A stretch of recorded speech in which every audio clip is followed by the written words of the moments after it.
Hello, Zeke.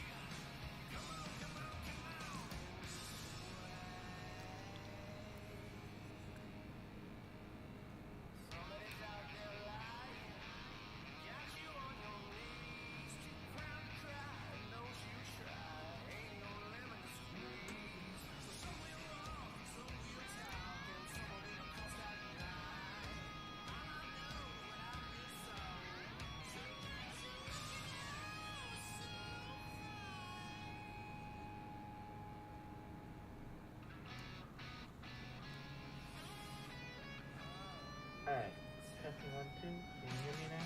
Yes. Yes.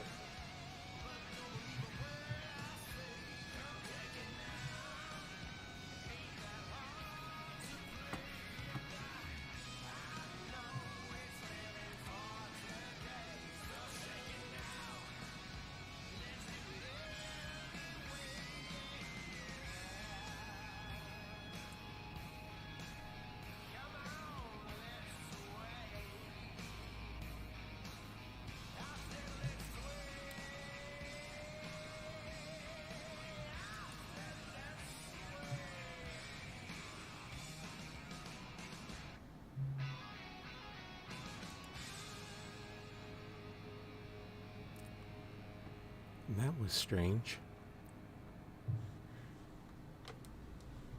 I've got my headsets on and plugged in, but I heard you through my speakers instead.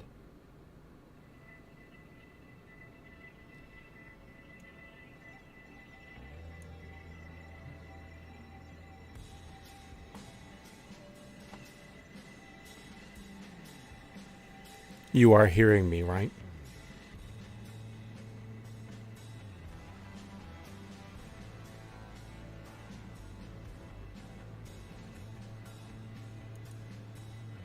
I am here. Okay, I didn't know if I was getting through. Yeah. Just logging I can't quite understand it though. My system's sound is set for the to go to my headphones, but I'm hearing your voice through my normal speakers. I'm going to try turning off my speakers.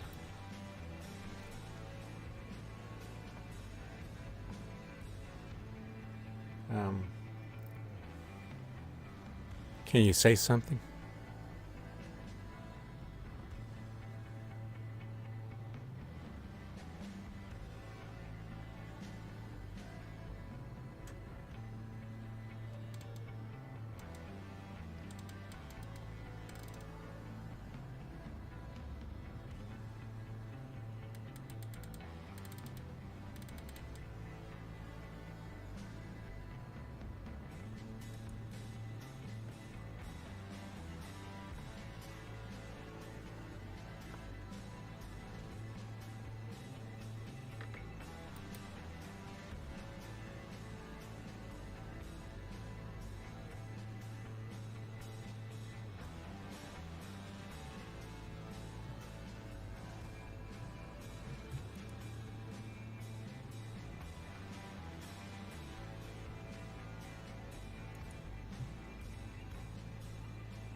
Okay, let's see if I've got this right this time. Testing 1, 2. Yeah, I'm hearing you through my headset now. So I probably got that sorted out. Let's see. Your voice is very low. That's because my microphone got switched to the wrong thing. Oh, okay. Let's see. Okay, you should be able to hear me better now. Yep. It's a lot better. And that's going to my headset, so looks like I got it sorted out. Nice.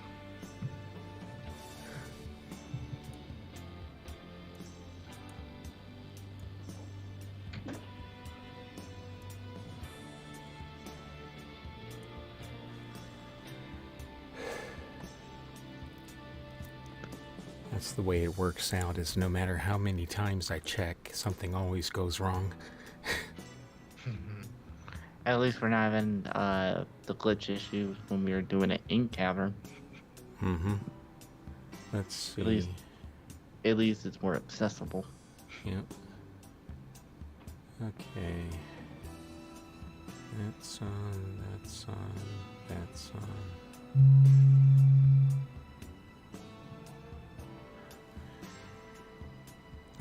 I'm not expecting Susan today. As you may have noticed, she sent a message that she had planned a couple of things for today. Mm-hmm.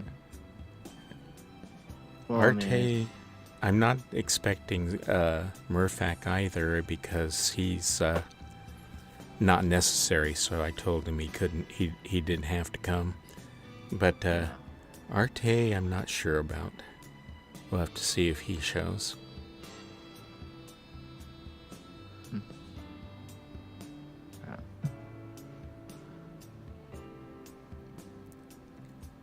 Oh, what did it do?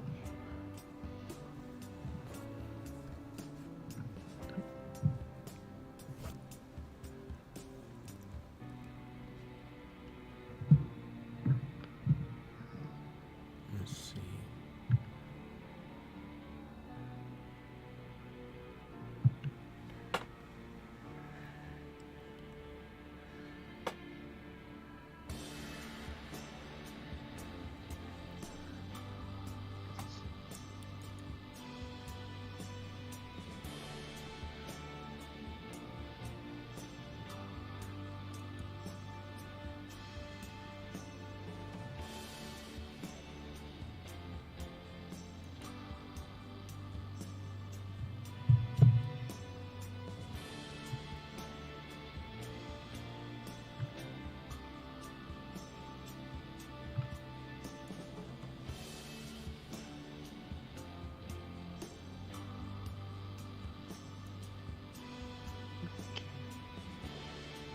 I'm logged into Twitch now.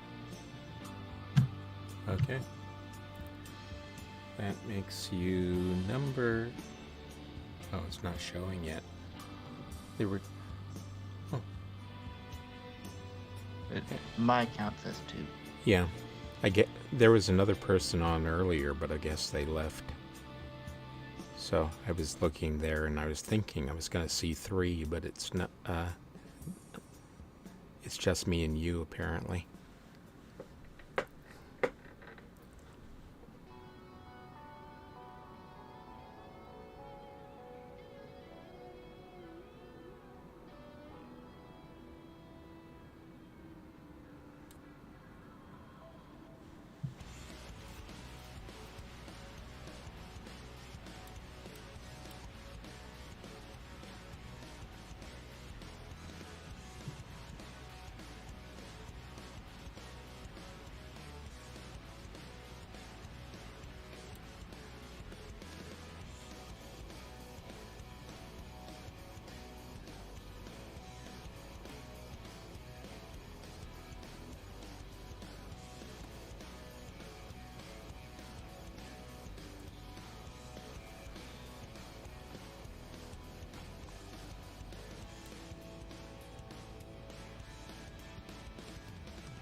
Hello.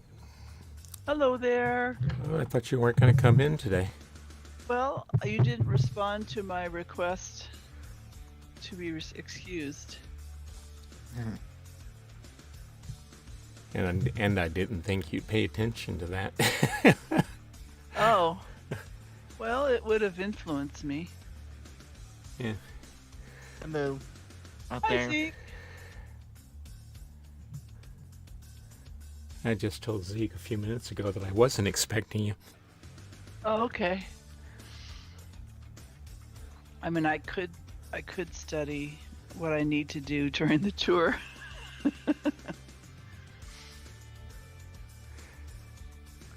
Let's see. We're still waiting on Arte to show. He was the other person I was kind of expecting to be here. Oh yeah. Now he wasn't here last month, was he? I believe he logged in late, didn't he? Oh yeah, he did log in late. Yeah. So since Zeke is here, is it okay if I excuse myself and I'll just go ahead and watch the stream? Do you have a problem with that? Not particularly, although... But the cat... we've got a half hour to go before we start. Well, I'll hang out for a half hour and then I'll start studying my materials and we'll see if I can stick around. I also wanted to clear it with Zeke, because I wasn't sure if Zeke was coming, but he's here. Yep. Yeah. I He have was- to be here. He was the first one to show up. Oh, Yay! Earl Have you got my email? Earl and Zeke are both in the cavern at the moment, and I have 5 people showing on the stream. Hello, everybody. Sharab Hashemti.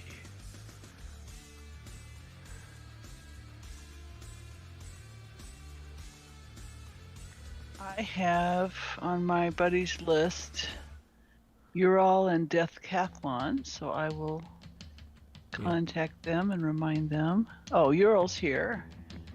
Mm-hmm. So it's just Deathcathlon who's not in the hood yet.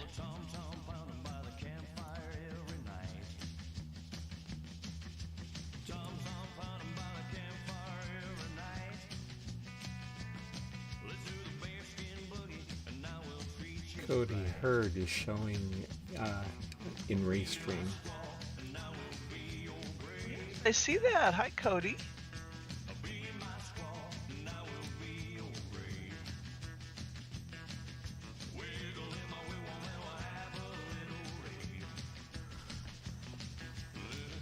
Well, Theo's here. I haven't seen him for a while. Ah.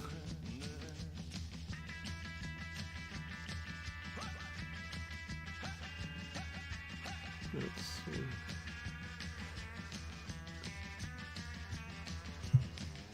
Guess we don't need to see the background anymore.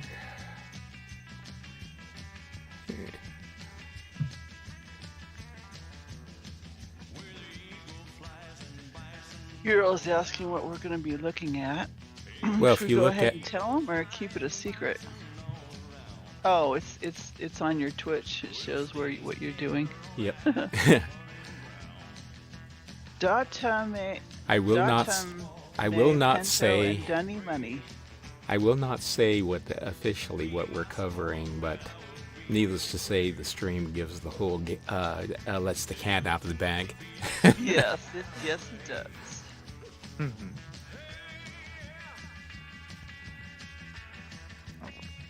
We're up to 6 on the stream now.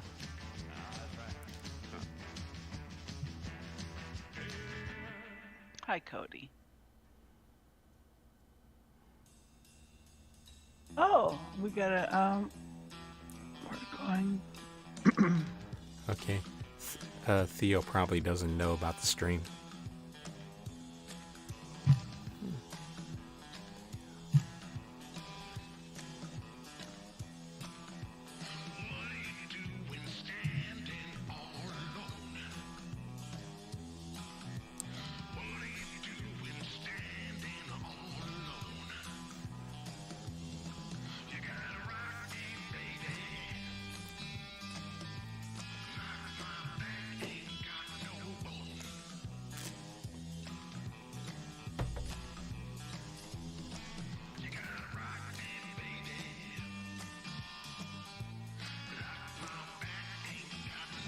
Do I have 2 calls open?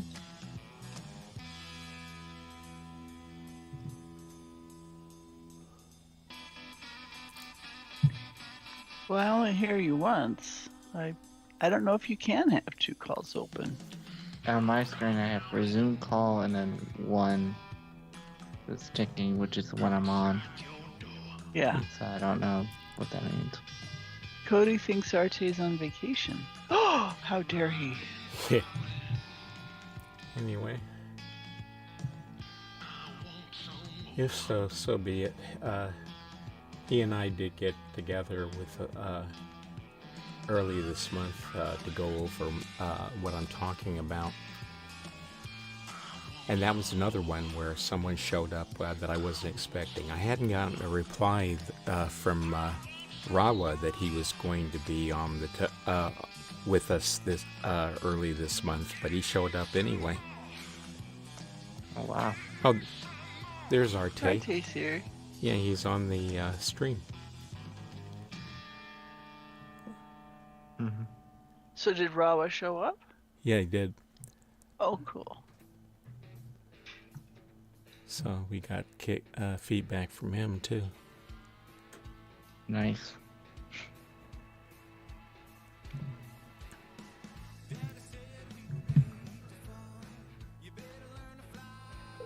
What did you do to join the call, Susan? I clicked on the thing with the 3 of us on it, Yeah. and I clicked the button that said join call. Oh, okay. I just wanted to be certain that went over the stream in case Arte missed it somehow. Yeah. Yeah. On my end, it's kind of We weird. actually, we might have to invite him. No, that's what I was just thinking. But if you were able to get in without me inviting you, you should be able. He should be able to too. But was he in with us last month?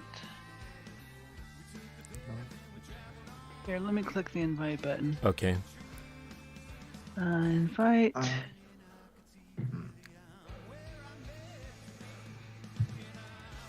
Arte. Done.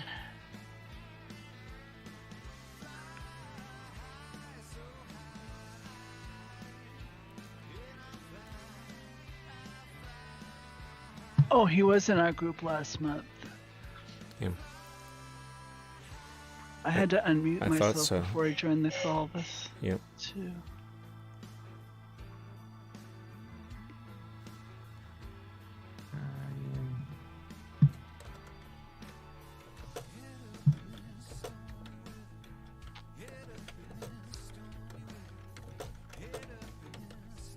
Have you shown us your huge coffee mug yet? Oh, it's been up a few times. Okay, I need to get myself a huge coffee. Well, couldn't possibly as large as your coffee mug. I think you had it specially made for yourself. There you go. No, this is actually, of course, a regular mug from a gas station, and it's actually only 3 cups worth. Oh, 3 cups. Do you fill it up all the way? Actually, no. I filled it up with what I had left in my pot this morning. Oh, okay. So you had coffee earlier this morning, and then, oh my goodness.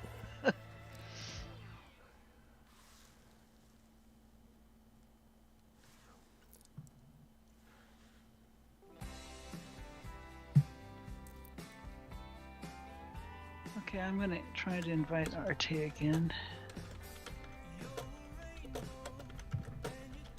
Arte it's not letting me add him to the group. Yeah. Share a link for others to join. I'll try that.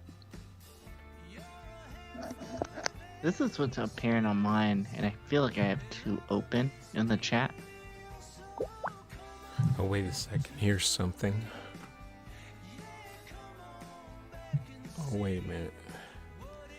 Why did that little window disappear?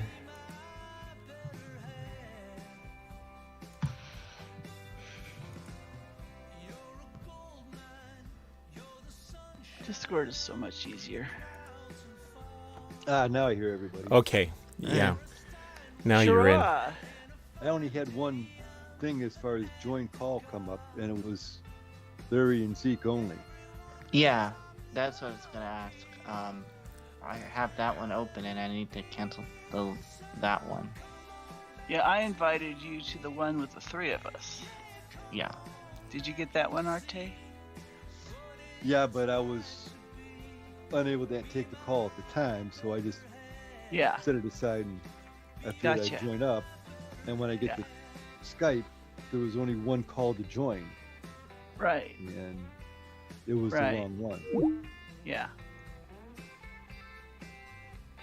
But I'm here now. Yes, you are. Okay. I ended one call. I had to do that. Yeah, I'm gonna end the other one. Just don't end the wrong one. I'm gonna rage end. Just kidding.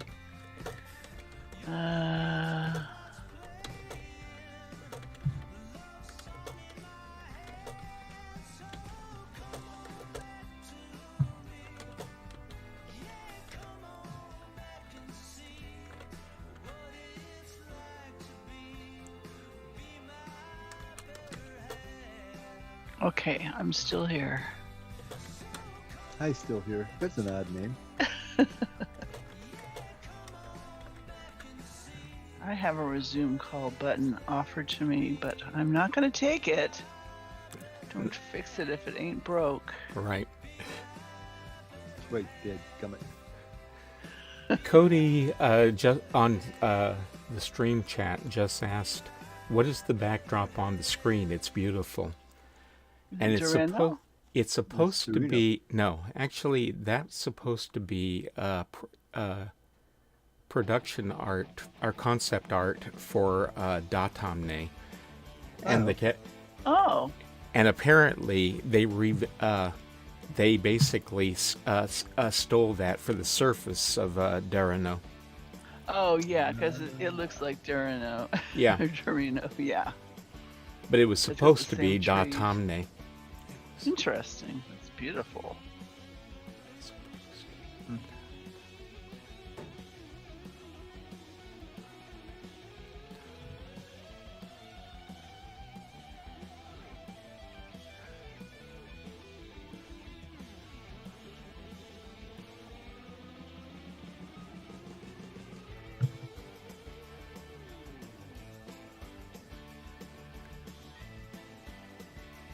Oh, I haven't logged into Twitch. That's why I can't join chat. That would probably help. Yes.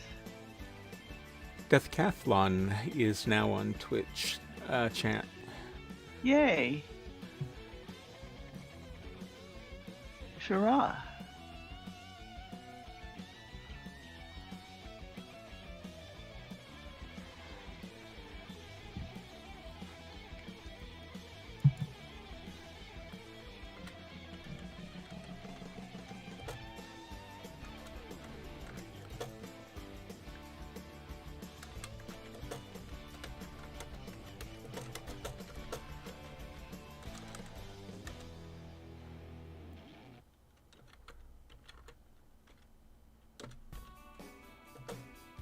Oh, Theo left. Darn. He's a programmer, I think. He likes to program things. Optical refraction. Oh, wow.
I need to step away for a little bit. I'll be right back. Okay.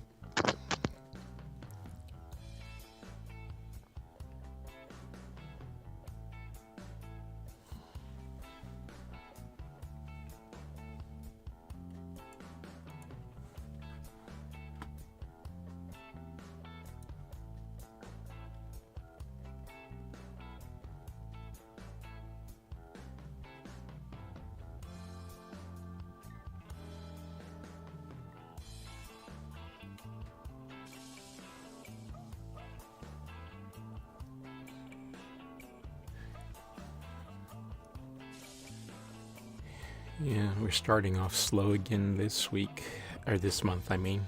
I'm showing 8 people on the stream.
Oh, wow.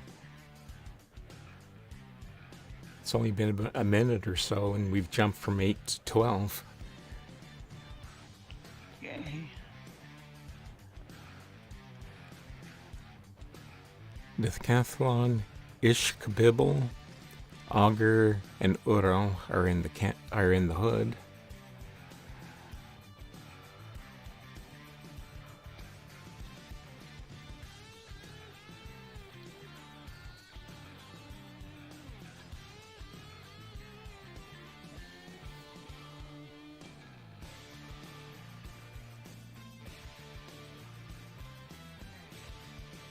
Oh, what a shame. We lost 2 of them.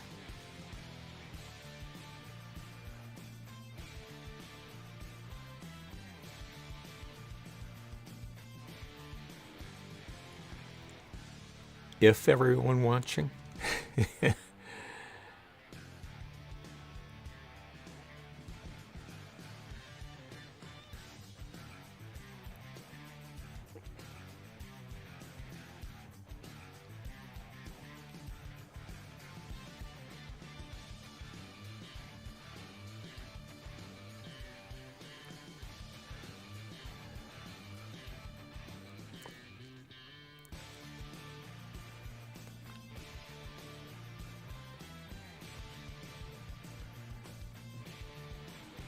That's okay, Cody.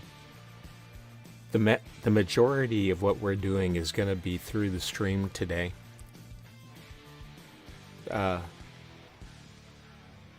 So listening and watching the stream is more important than being in the cavern. The only thing you'll be missing out on is what people chat about in the cavern.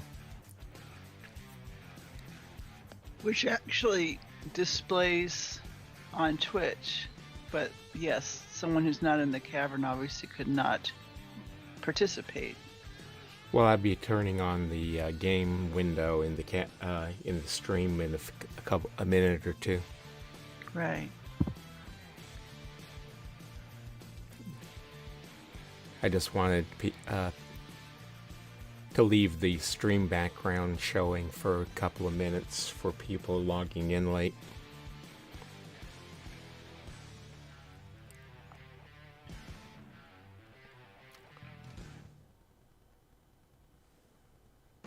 Carol is showing in the stream chat.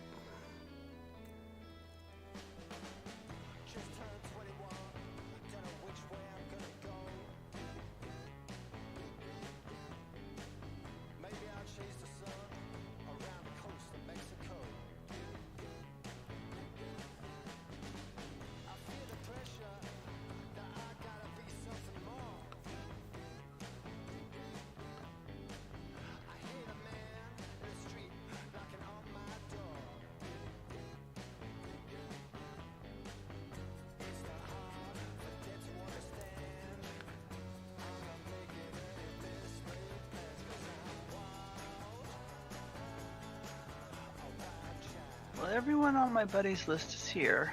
Yep. And I've said multiple times, forgive me for repeating myself, the reason I rolled a new Avi specific to the tours is so I could buddy all the tourists who normally come, and that's Yeah. my way of herding cats.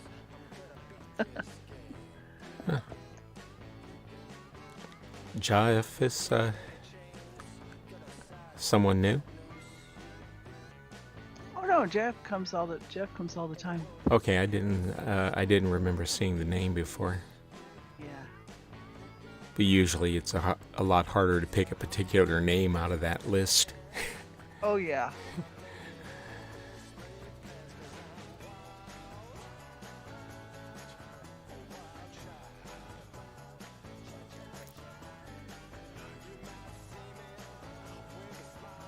Agur's new, and I think Ishkabibel's new too. Oh, you know what, Augur? Today, Larry will be streaming content that's not available in the game, so there are not going to be any spoilers today.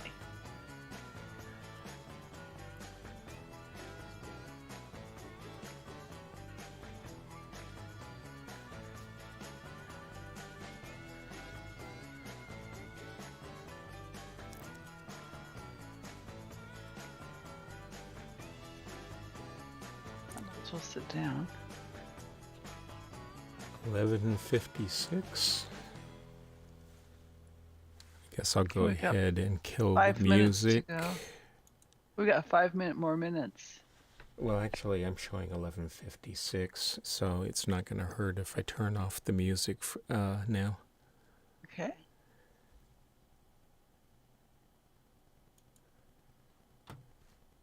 Let's see, what do I need up and where?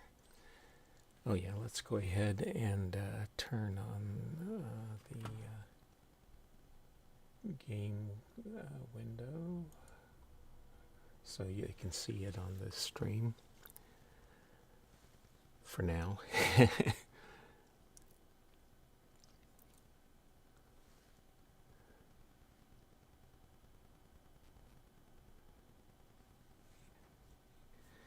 Yeah, next month the Cavern Tour will be Saturday the 22nd, I believe. Yeah. Oh, let me look it up. I have it automatically programmed in my calendar. It's called a recurrence event in Microsoft Outlook. Yeah, I'll answer Augur by chat. February 22nd, yeah.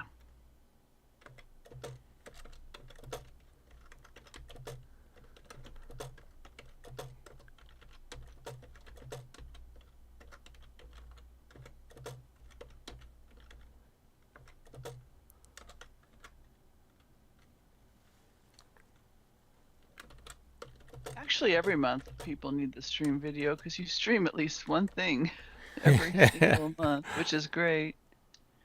And also, Augur, over here, you'll see my post about the cavern tours, and I change it once a month for the new date.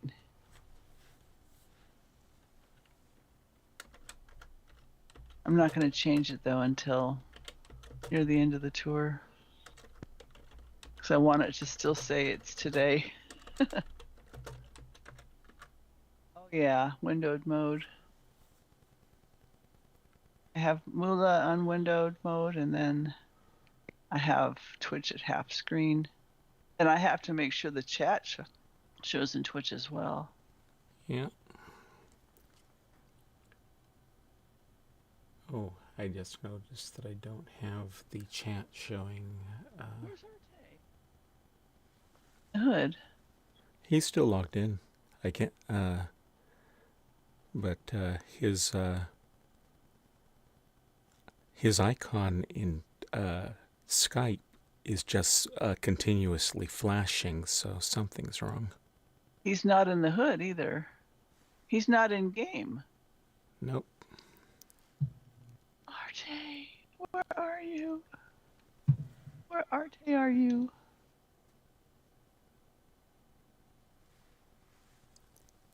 For some reason, it says that people are having trouble hearing me in Skype. A window for that just popped You mean up. in Twitch? No, Skype. Well, I can hear you in Skype just fine. Yeah, so can I.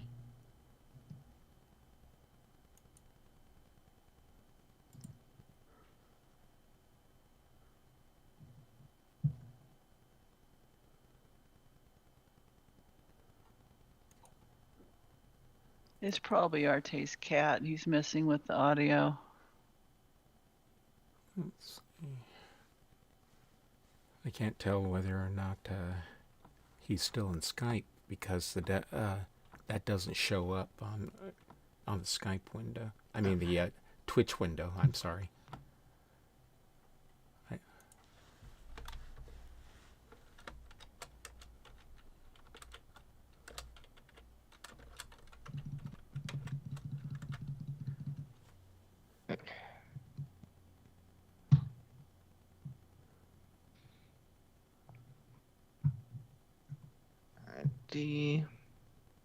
No tour would be complete without technical problems. Yep. At least this one is at the very last moment that I noticed it, unfortunately. Yeah.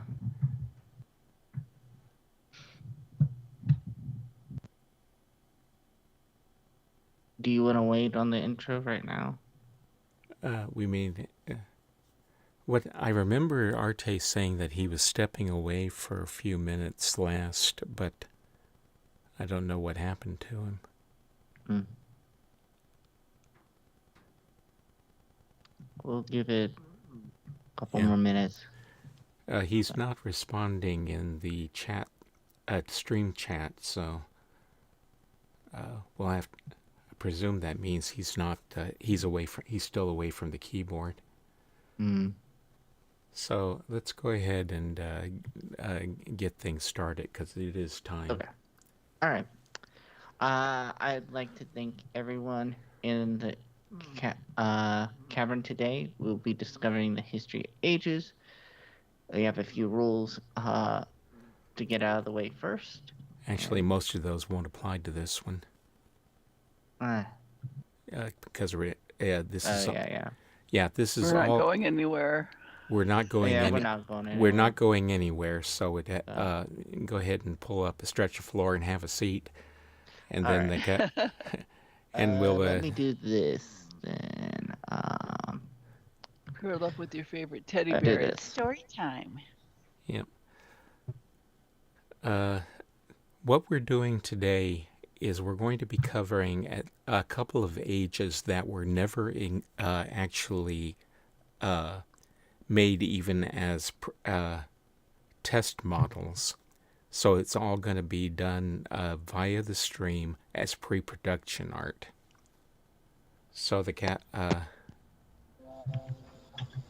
wait a minute. There's Arte, I think. Here I are. Yeah, there you go. Okay. So that's one issue that's sorted out. Okay. So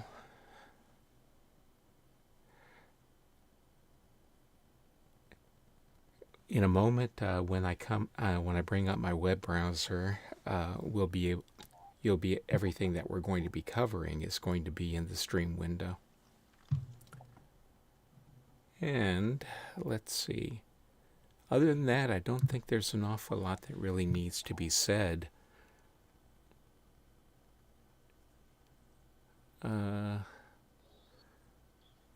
We've got 13 people showing in the stream, and 1, 2, 3, 4, 5, 6, 7, 8, 9, 10. 10 showing in the cavern, other than me. So I guess we're just about ready to start. Unless I missed something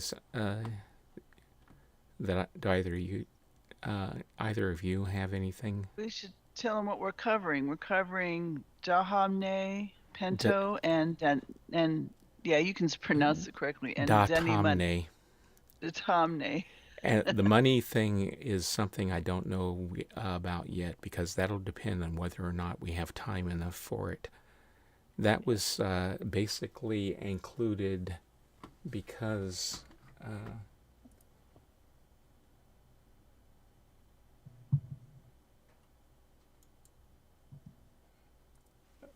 I didn't know whether or not we would have time.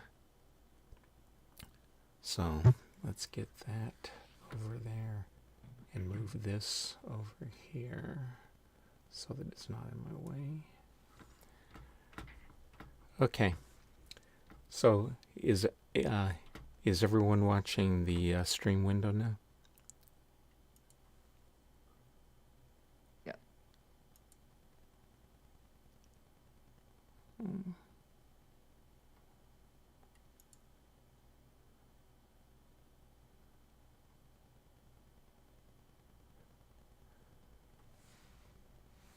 Okay.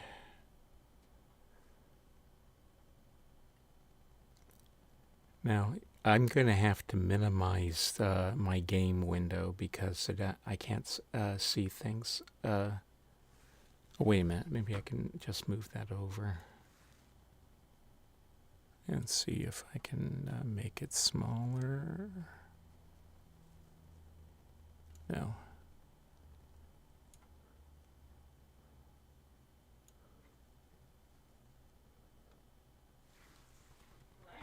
Yeah. Hold on just a second, everyone. I just got interrupted.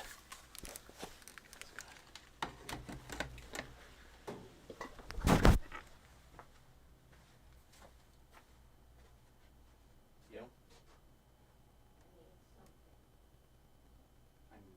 I'm busy at the moment, you know.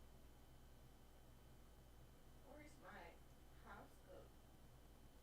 I have the faintest idea. I didn't do anything with it when you brought it home. Anyway, I'm hungry. There's food in the refrigerator.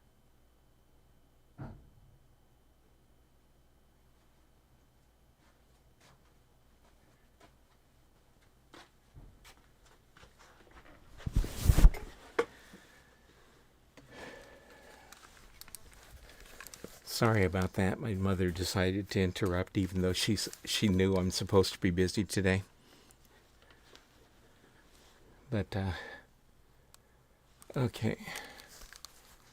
So, the first age that we're going to be covering in today's tour is Datahmnay, which of course they made pre-production art for, but they never got around to making a preview of the age or a game module or anything like that. So we cannot show you a live version of it. When Datahmnay was founded, oh, you can all hear me, right?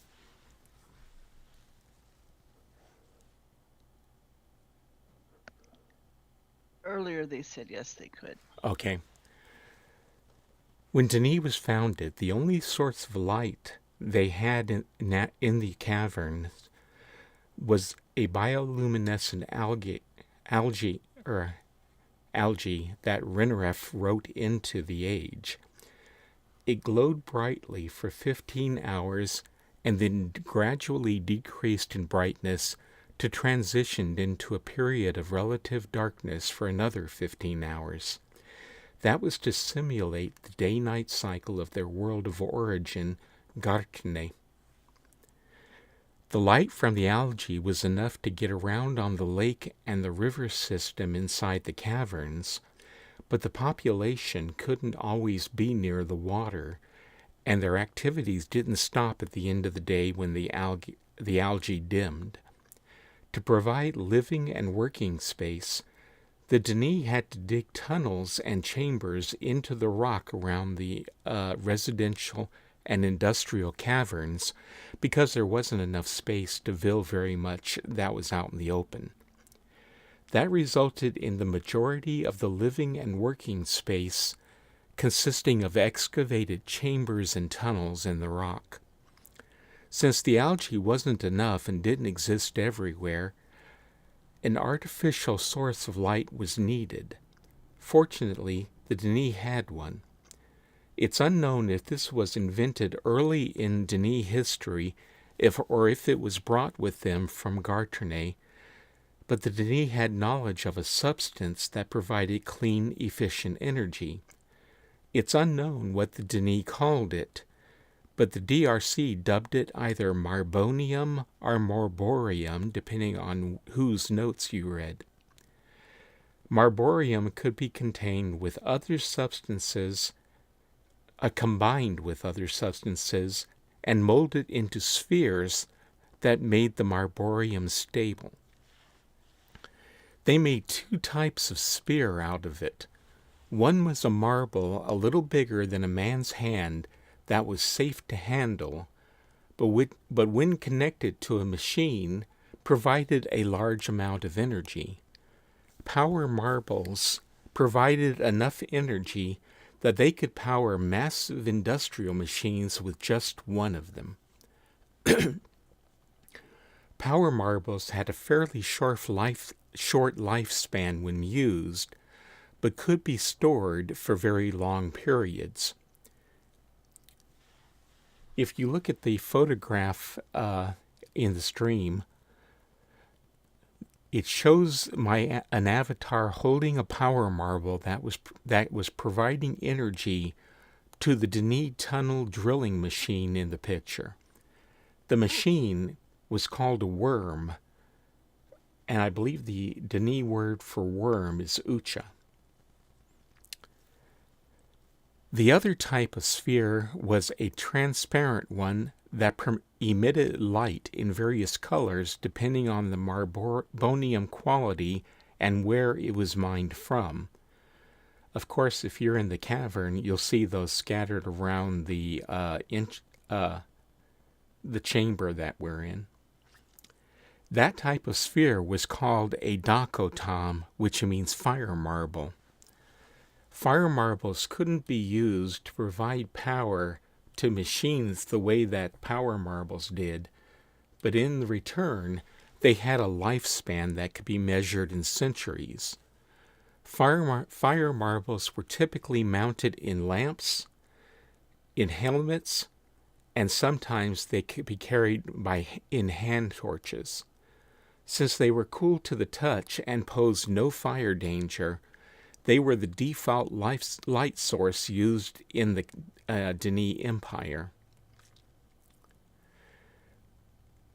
The picture I'm showing now is a collection of fire marbles showing the range of colors.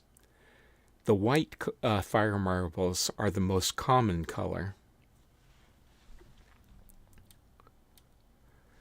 The linking book to the age of Datahmnay was discovered by the DRC on September 26 of 2000.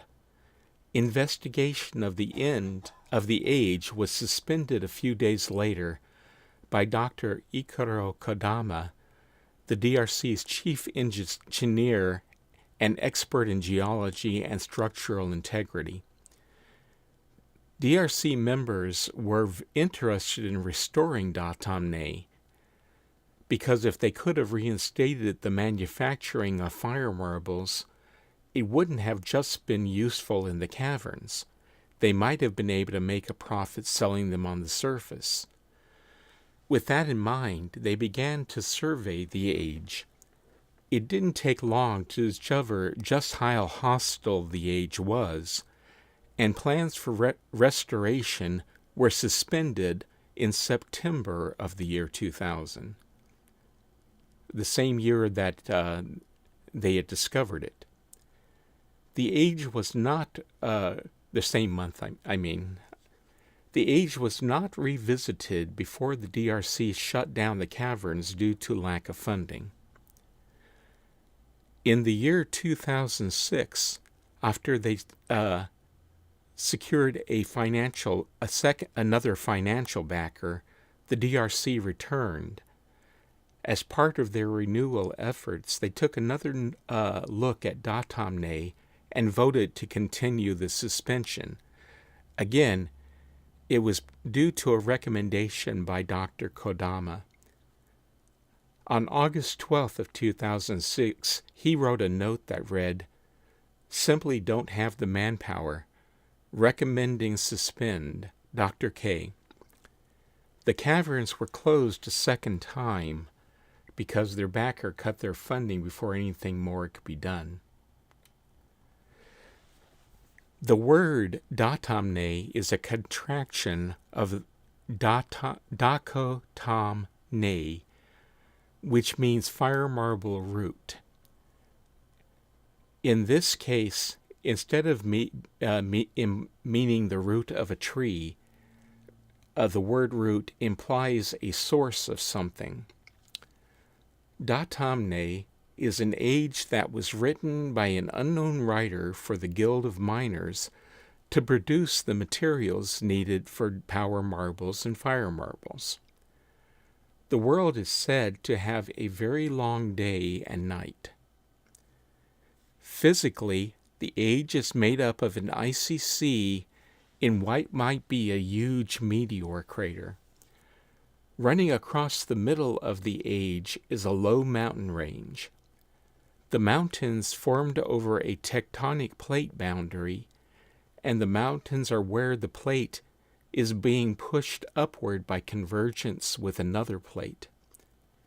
The collision causes volcanic activity below the surface. The heat generated by that activity is high enough to make the mountains much warmer than the sea that is around them.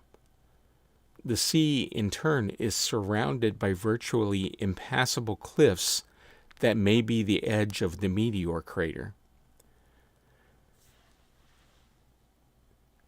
Here is, I am showing you a map of the age as it was when the DRC surveyed it. The holes mentioned on the map are the locations of mobile drilling rigs that were left in the age when the Denis fell and all of the people disappeared. So there is the map, and of course, if you can see, you can't see my mouse cursor, otherwise I point things out. But you'll see that the map mentions holes, outposts, the warm belt, the city, and then more holes and outposts. You'll also see a legend that mentions impassable mountains, a valley, and the ice swamp.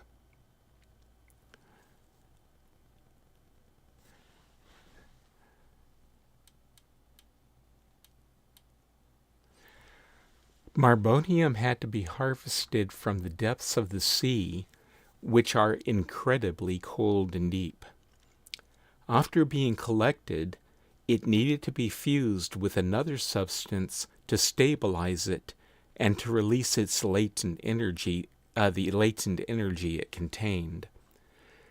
That fusion required extremely high temperatures like those of a blast furnace. The process is described as extremely complicated, although no details are known of how it was done.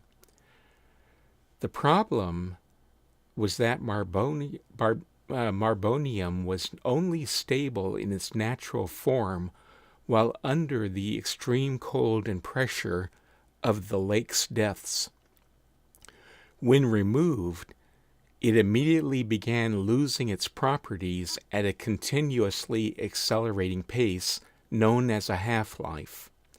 In other words, the time required for its special properties to decrease by half went by faster as it happened. The surface of the sea was called the tundra, and it was a no-man's land where anyone could go, but was equally deadly to all. There were fast-flowing rivers filled with giant icebergs cutting through the surface, and those rivers changed their locations or courses unpredictably. Electrical storms blasted the tundra with chunks of hail larger than a man. Denis records mention that there were rumors of gargantuan mammoth-like creatures somehow living in that frozen hell, but no images of one have ever been found. When speaking of the climate of Datahmnay, warm is always a relative term. The temperatures on the tundra surface can fall as low as minus 200 degrees Fahrenheit. The mountain range's temperatures vary between 0 to 32 degrees Fahrenheit. Because of the extremely low temperatures, the ice on the sea wasn't made of water. It was made of various frozen gases, and the exact composition of the ice isn't known, but notes hint that the sea itself contained frozen hydrogen deep below the surface. When the temperature in a given area rose above its freezing point, hydrogen from the depths sometimes rose through cracks in the ice and formed puddles on the surface. Those puddles could be collected and used as fuel by Denis vehicles that traveled across the ice. They had intake scoops that could collect the hydrogen puddles by just driving through them. A valley formed in the central mountain range which the Denis called the crevice. It was where the Denis built their industrial district, which was made up mostly of a city. On the outer slopes of the mountains surrounding the crevice were a series of wharfs and piers that extended out onto the tundra surface. The industrial district's centerpiece was a massive building that resembled an oversized aircraft hangar. The building was oriented along a fault line that offered relatively easy access down to the volcanic zone deep below. The Denis constructed huge pipes the diameter of entire rooms to tap into underground heat below the surface. The hot air piped up was used to produce steam that was blown through other pipes to buildings near the docks on the outside of the valley. The building that was called the hangar was said to have 2 levels. The upper level housed steam generators to produce electricity for the rest of the industrial district. The lower level had an area called a ready room where guild delivery pilots waited for their next assignment. The ready room had maps where drilling rigs locations were marked daily. Weather, terrain, and market reports were collected by the guild and posted on information boards. The guild operated the mobile drilling rigs, so their ready rooms always had the most accurate and up-to-date information about them. Up-to-date information, I should say. There were 2 other ready rooms located in the crevice, along with the main one in the hangar. Elsewhere in the building was a production facility where power marbles and fire marbles were made. Outside the industrial district, one could find 2 types of facilities. The first were the mobile drilling rigs, and the second were outpost towns, which were usually set on either islands or spurs of ground along the edge of the sea. The outposts had informal ready rooms in pubs that did what they could to mimic the guild ready rooms in the crevice.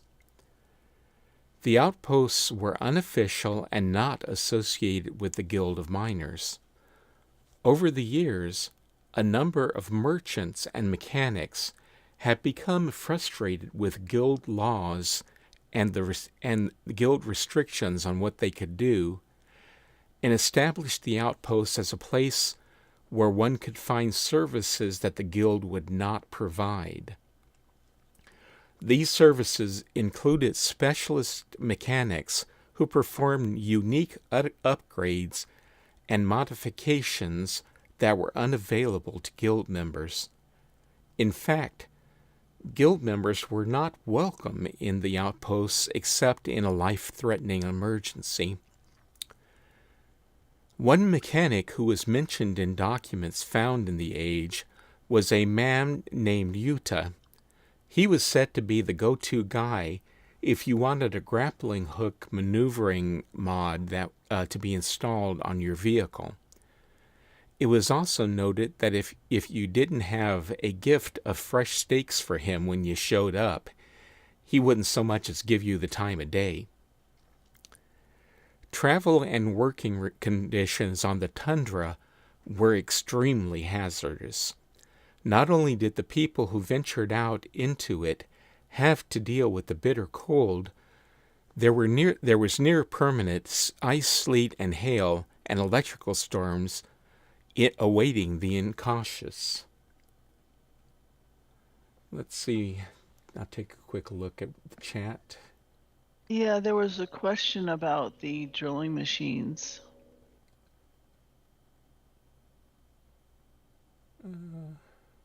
Let's see. I'm Augur looking at asked, this. are the mobile drilling rigs those Ucha? No. The Ucho was what the tunnel boring machines in the caverns were called. So it's 2 very different things. So, let's see. So going down to the next category that I'm going to talk about. Industry and daily life. The Age wasn't just home to people who worked with the guild, with or for the Guild of Miners. There were people who lived in the Age in ice block homes around the outposts. They provided non-guild services for people who worked in with the mining operations.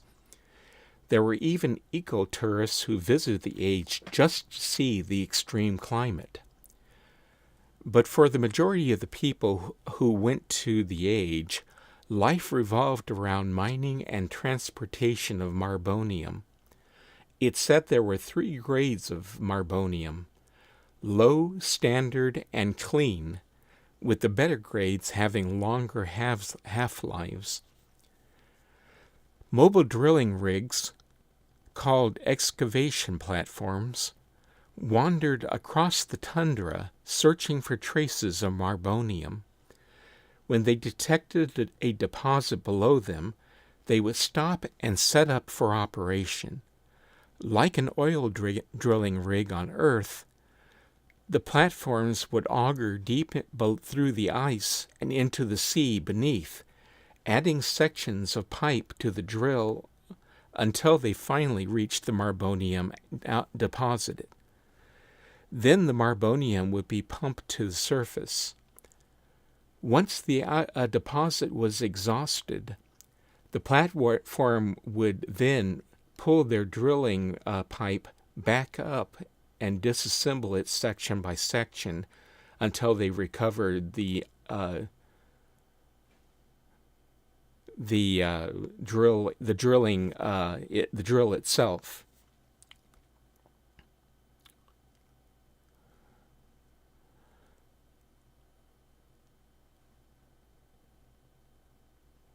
Let's see.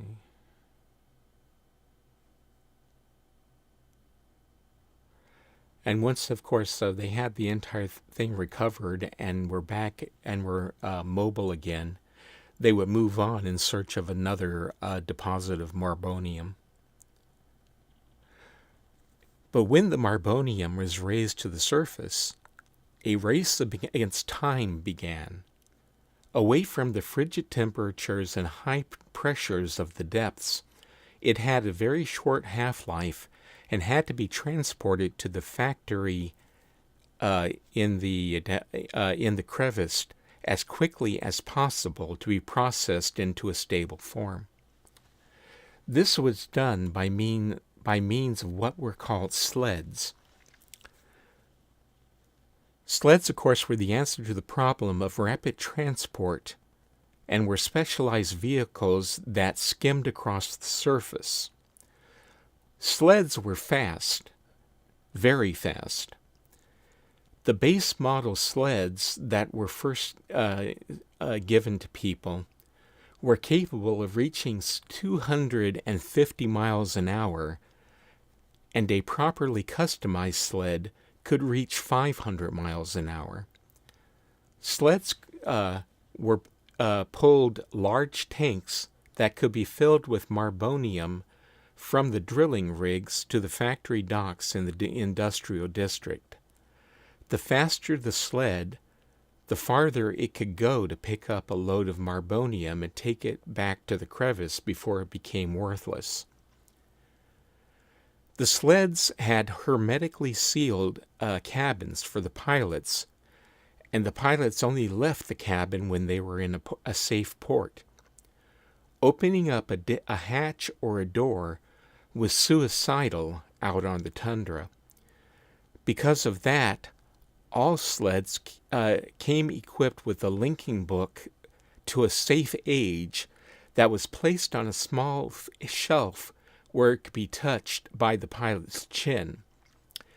That action was known as a chin out. If a sled was wrecked or became stuck, a chin out before the cabin air froze was the only option for survival. Sled pilots were called runners and came in two basic types, public and private. Both were paid the same way. Runners earned nutty, the base Datahmnay currency, on a sliding scale that was calculated by how much marbonium they delivered, how fresh it was, and of what grade it was. Public runners, who were the ones who worked directly for the guild, had guild taxes deducted from the payout before they received it. The payout was a transfer of funds to the runner's pradnurity, which loosely translates as money stone. Money stones were the Datahmnay version of what we would call a smart card. As I mentioned, public runners were members of the Guild of Miners and had a rank system within the guild that rated them according to their job performance. To be licensed by the guild, they had to pay a tax on their operations. In return for the tax, they were loaned guild-authorized sleds and had access to guild-approved modifications. They were also, and of course they didn't have to pay for those. They just they came out of their tax. They were also guaranteed a replacement sled if, through no fault of their own, their assigned sleds were damaged or destroyed. They also had access to better facilities and priority information about which drilling rigs were going to need runners and what the weather conditions were. However, being a guild runner wasn't a guarantee of advancement or high profits. The guild expected their runners to be quick, safe, and efficient. Poor results would see the rank of the runner lowered, and important runs would be assigned to runners with higher standards.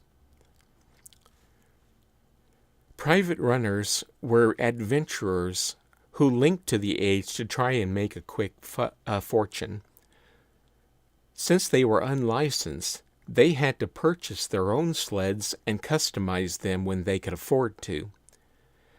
Because they were unlicensed and not guild members, they had no insurance and were second in line for news about rigs and weather unless they paid for the information. However, it also meant that they didn't have to pay guild taxes and so could keep whatever money they earned, and thus could take risks that guild runners that were forbidden. Private runners were also the rebels of Datahmnay. They had their own hangouts in outpost town pubs, and that was where they waited for jobs to be announced. They were also risk-takers who customized their own sleds and were noted for using modifications that sometimes worked and sometimes didn't. When the mods worked, however, the results could be outstanding. In the end, the guild didn't care who delivered Marbonium or whether that person was a guild member or not. If a private runner could deliver Marbonium fast and in good condition, he or she was paid exactly the same as the guild runners. Sleds weren't the only vehicles on Datahmnay. Another type were huge privately owned vehicles called trucks that carried people and supplies between the industrial district and the outposts. Then there were the service industries. Backing up the runners were various support organizations. These included hotels, pubs, restaurants, stores, laundry services, and all the other things a person needs to live. But the mining industry had several that existed mainly for their benefit. The most important was the weather service.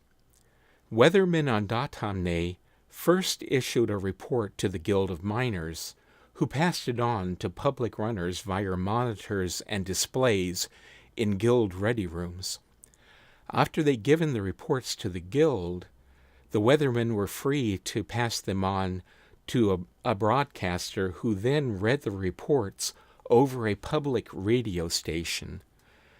The weather report broadcast was played over speakers in the private runners' outpost hangouts and could be picked up on via public sets built into their sleds by runners who were willing to pay for them. And many did, since up-to-date weather information could be the difference between life and death. The weather reports gave detailed information about wind direction and strength, the location of hydrogen gas pockets, and which the runners, of course, used to replenish their fuel tanks.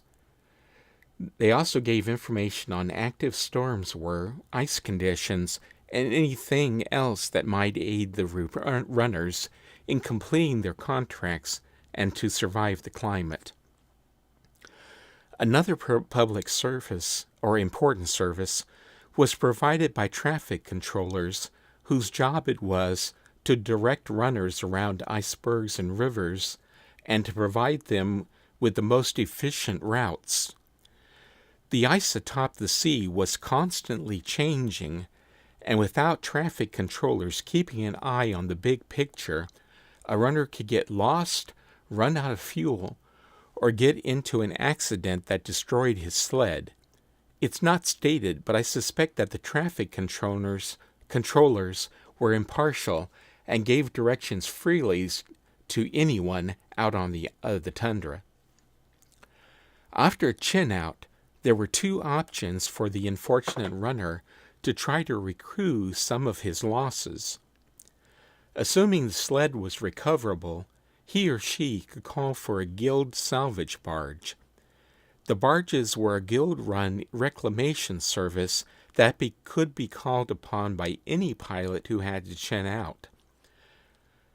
The service was free for guild runners. However, private runners had to pay a small service fee. This actually was quite generous of the guild, but there was a drawback. There was only a small number of guild salvage barges, and there was always a waiting list. I'd place a bet that public runners were given first priority on being recovered. For runners who didn't want to deal with the guild salvage service, there were private merchants both in the crevice and at the outposts who ran their own operations for wrecked sleds. They cost more than the guild barge, but the runner got faster service for the money. The private salvage services would get right on the job, and the runner would be back in business in relatively short order.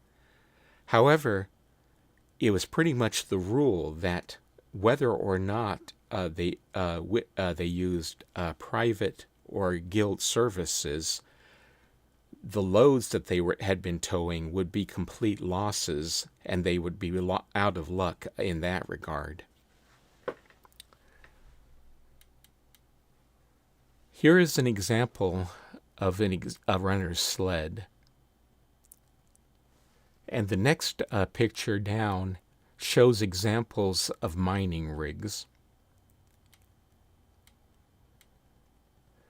The next picture is an example of a street, what may be a street in one of the outposts on the edge of the lake, or the one that's on an island. This sketch shows just how varied the sleds could be. Every runner and sled mechanic had their own ideas of what would work best on the tundra, and customizing was a fine art among the mechanics. It was also very much a choice of the runners as to what their sled carried or might look like.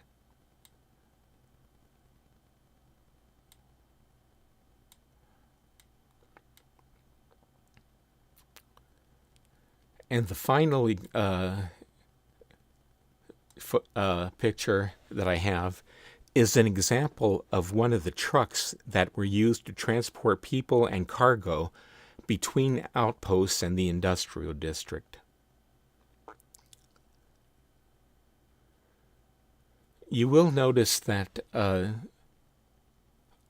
all of the vehicles actually for the most, pretty much do run on the surface of the ice, and so have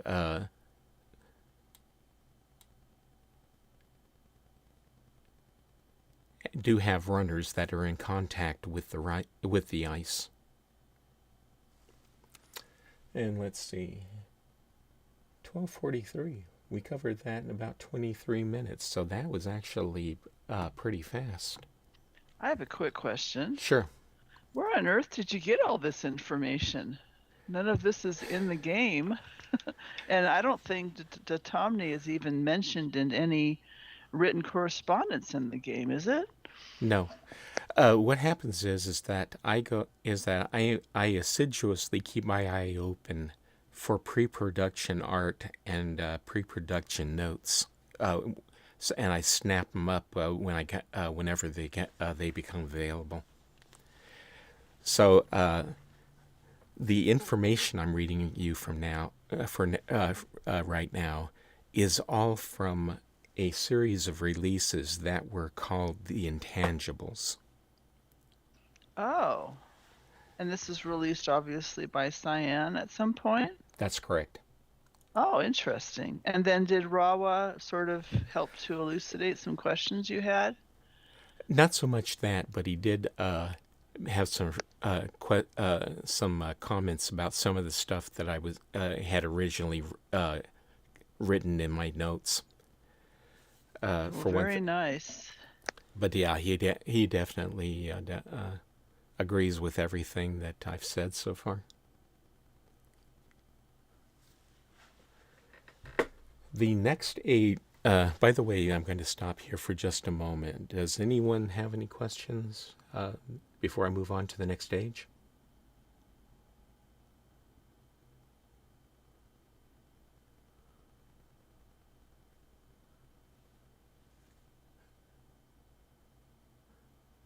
I just noticed that Angel Myst is logged into the stream now. Okay.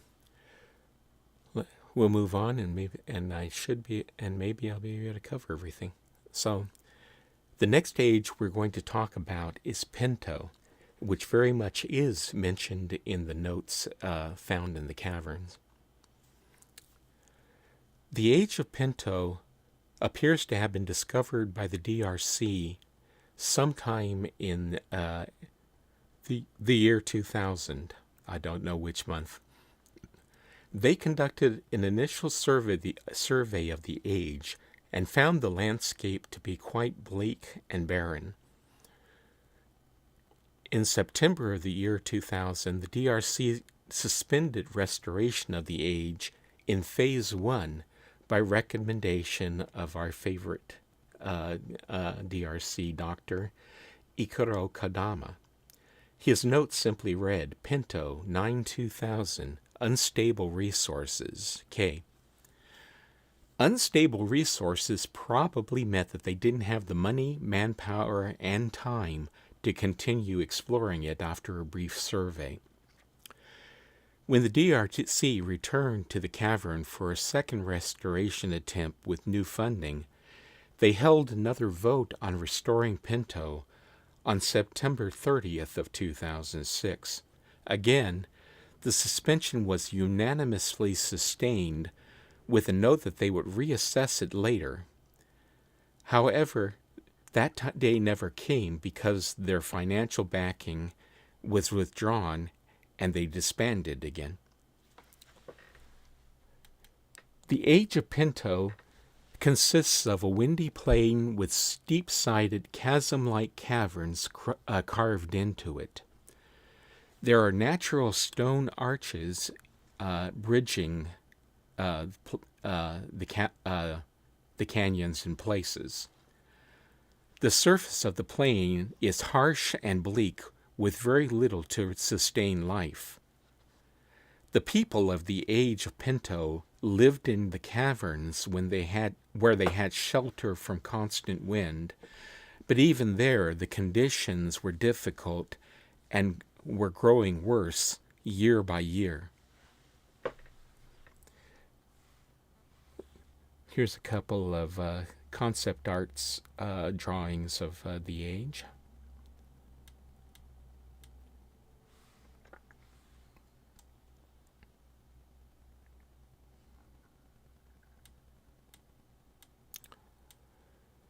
The age itself is centered around a half-mile long playing field used for a ritual sport that involved navigating an obstacle course that was partly on the surface and partly underground. The object of the game was to carry fire from 3 different starting points to a finish point without the flames being blown out by the strong winds of the age. By the way, it was a team sport, and you would be able to pass the flame from one torch or another to get it past places where it would be blown out. Oh, I did mention that in my notes, didn't I? It was a cooperative game, and two runners would pass the flame back and forth between their torches. It was necessary because the torches would burn out before the course could be covered, and there were places where a contestant couldn't carry a lit torch. The playing field was made up of a maze of trenches, buttes, pillars, steps, and caves. The following picture shows an overview of the outside field. The circular area in the lower right is the site of an arena that made up part of the playing field. So you should be able to see that map currently. Next, we move on to a picture that shows a ground level view of a part of the playing field. And there is a figure standing in front of an entrance to one of the caves that were involved. Hopefully you can see that.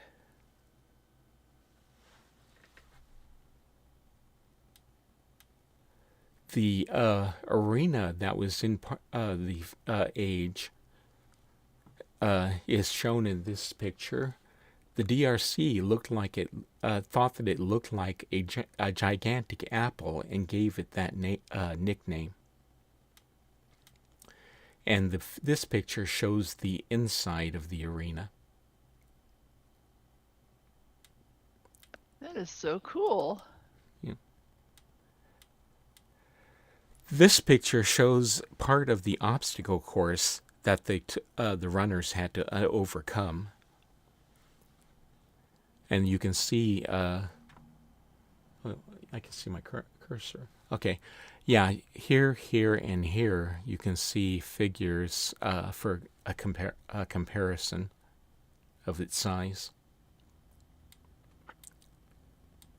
And here's more of the obstacle course.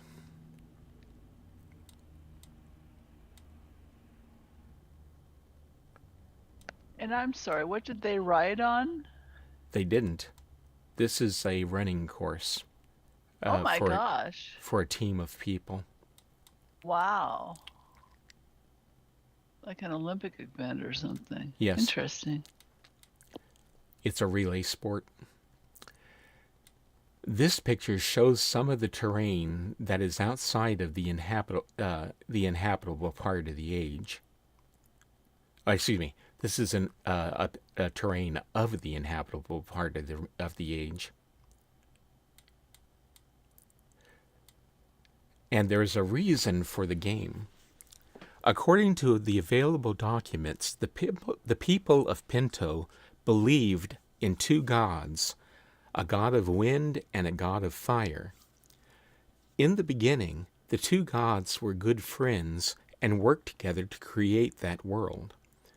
When the time came to populate it, fire then belched out burning embers, and wind cooled them off and brought them to the ground, where they were transformed into people. But the gods' friendship was sorely tested at the creation of humanity. One day, a woman was born into the human people, whose beauty was immediately noticed by both of the gods, and both wanted her to become their own. For 20 years, the gods of fire and wind fought for the woman's attention, and as a result, destroyed most of Pento with windstorms and blazing heat and fire. As they contended, a young warrior of the people also decided that he wanted the woman for his own, and claimed that neither wind nor fire had a right to her. As a result, war broke out between fire, wind, and the young man over the woman. The young man, by the way, the woman did favor the man's attention. The young man took the woman and tried to bring her to a place where neither fire nor wind could take her from him. To get there, they had to cross a high plateau of their world where both fire and wind could easily see them. It did not take longer than one day atop the plateau for the warrior to realize that they would never make it across. Fire tried to kill him by spewing down balls of molten rock, and wind hurled strong gusts at him, trying to knock him off the precipices that surrounded them. The young man decided that he and the woman would have to navigate through underground passages in order to escape. However, once in the caves, the lack of fire meant there was no light, and the pitch-black darkness made it impossible to see where they were going. The young man left the woman in the caves for safety and gathered sticks and rags to make a torch. He then climbed back up to the plateau, where he managed to capture some of the fire still burning from the balls of rock that the fire had hurled at him earlier. The light from the torch provided light enough to navigate through the caves, and they were no longer within the reach of fire. But the trials were not over. Wind could still reach him in the caves and attacked him relentlessly, trying to extinguish the fire of his torch. To aid against losing their only source of light, the warrior returned to the plateau and made another torch for the woman. The pair then traveled through the caves, patching their torches back and forth when one was blown out or one of them needed both hands to climb. By cooperating, the young man and woman were able to find their way safely through the caves and away from where fire and wind could harm them. Once they were in a place where they could rest, the woman told the warrior that there was an even safer place that they could go. While wooing her, fire and wind had told her some of their secrets. One of these secrets that's that by gathering the 3 sacred fires together that were burning on the plateau, the gathering together would allow them to escape to another world where neither fire nor wind lived.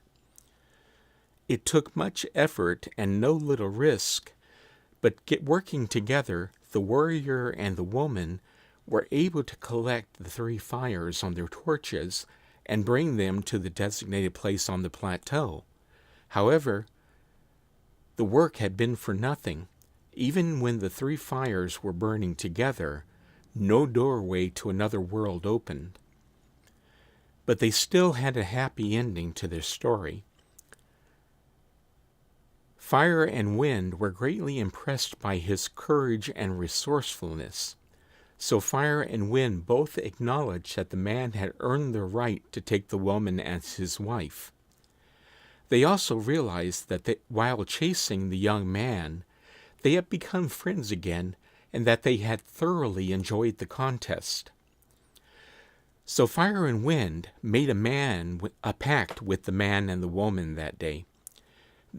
If they would convince the rest of their people to make the contest a regular event and race through the caverns, trying to collect the fires and running from the wind, the gods would allow that young man and woman to become gods themselves and rule over the world beside the 2 original gods. And so it was that from that day forward, the people of Pento cherished the tradition of racing through the windy caves, carrying torches to the goal to please the gods, who now included 2 of their own.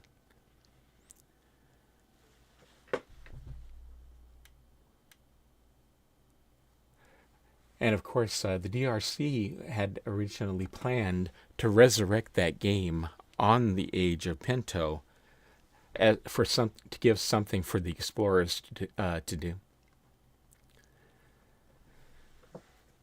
Now we come to the crossover between Pento and Denis. The meeting of Pento and Denis was not in a tale peace and cooperation. It was a tale of war and cruelty.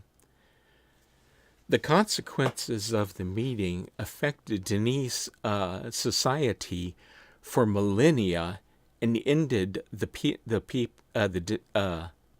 people entirely. It had a great influence on Denis' art and medicine and affected their relationships with outsider people in other ages. And as many another story of war and violence, it began with religious differences. It was during the reign of King Corin that the story of Pento and Denis began.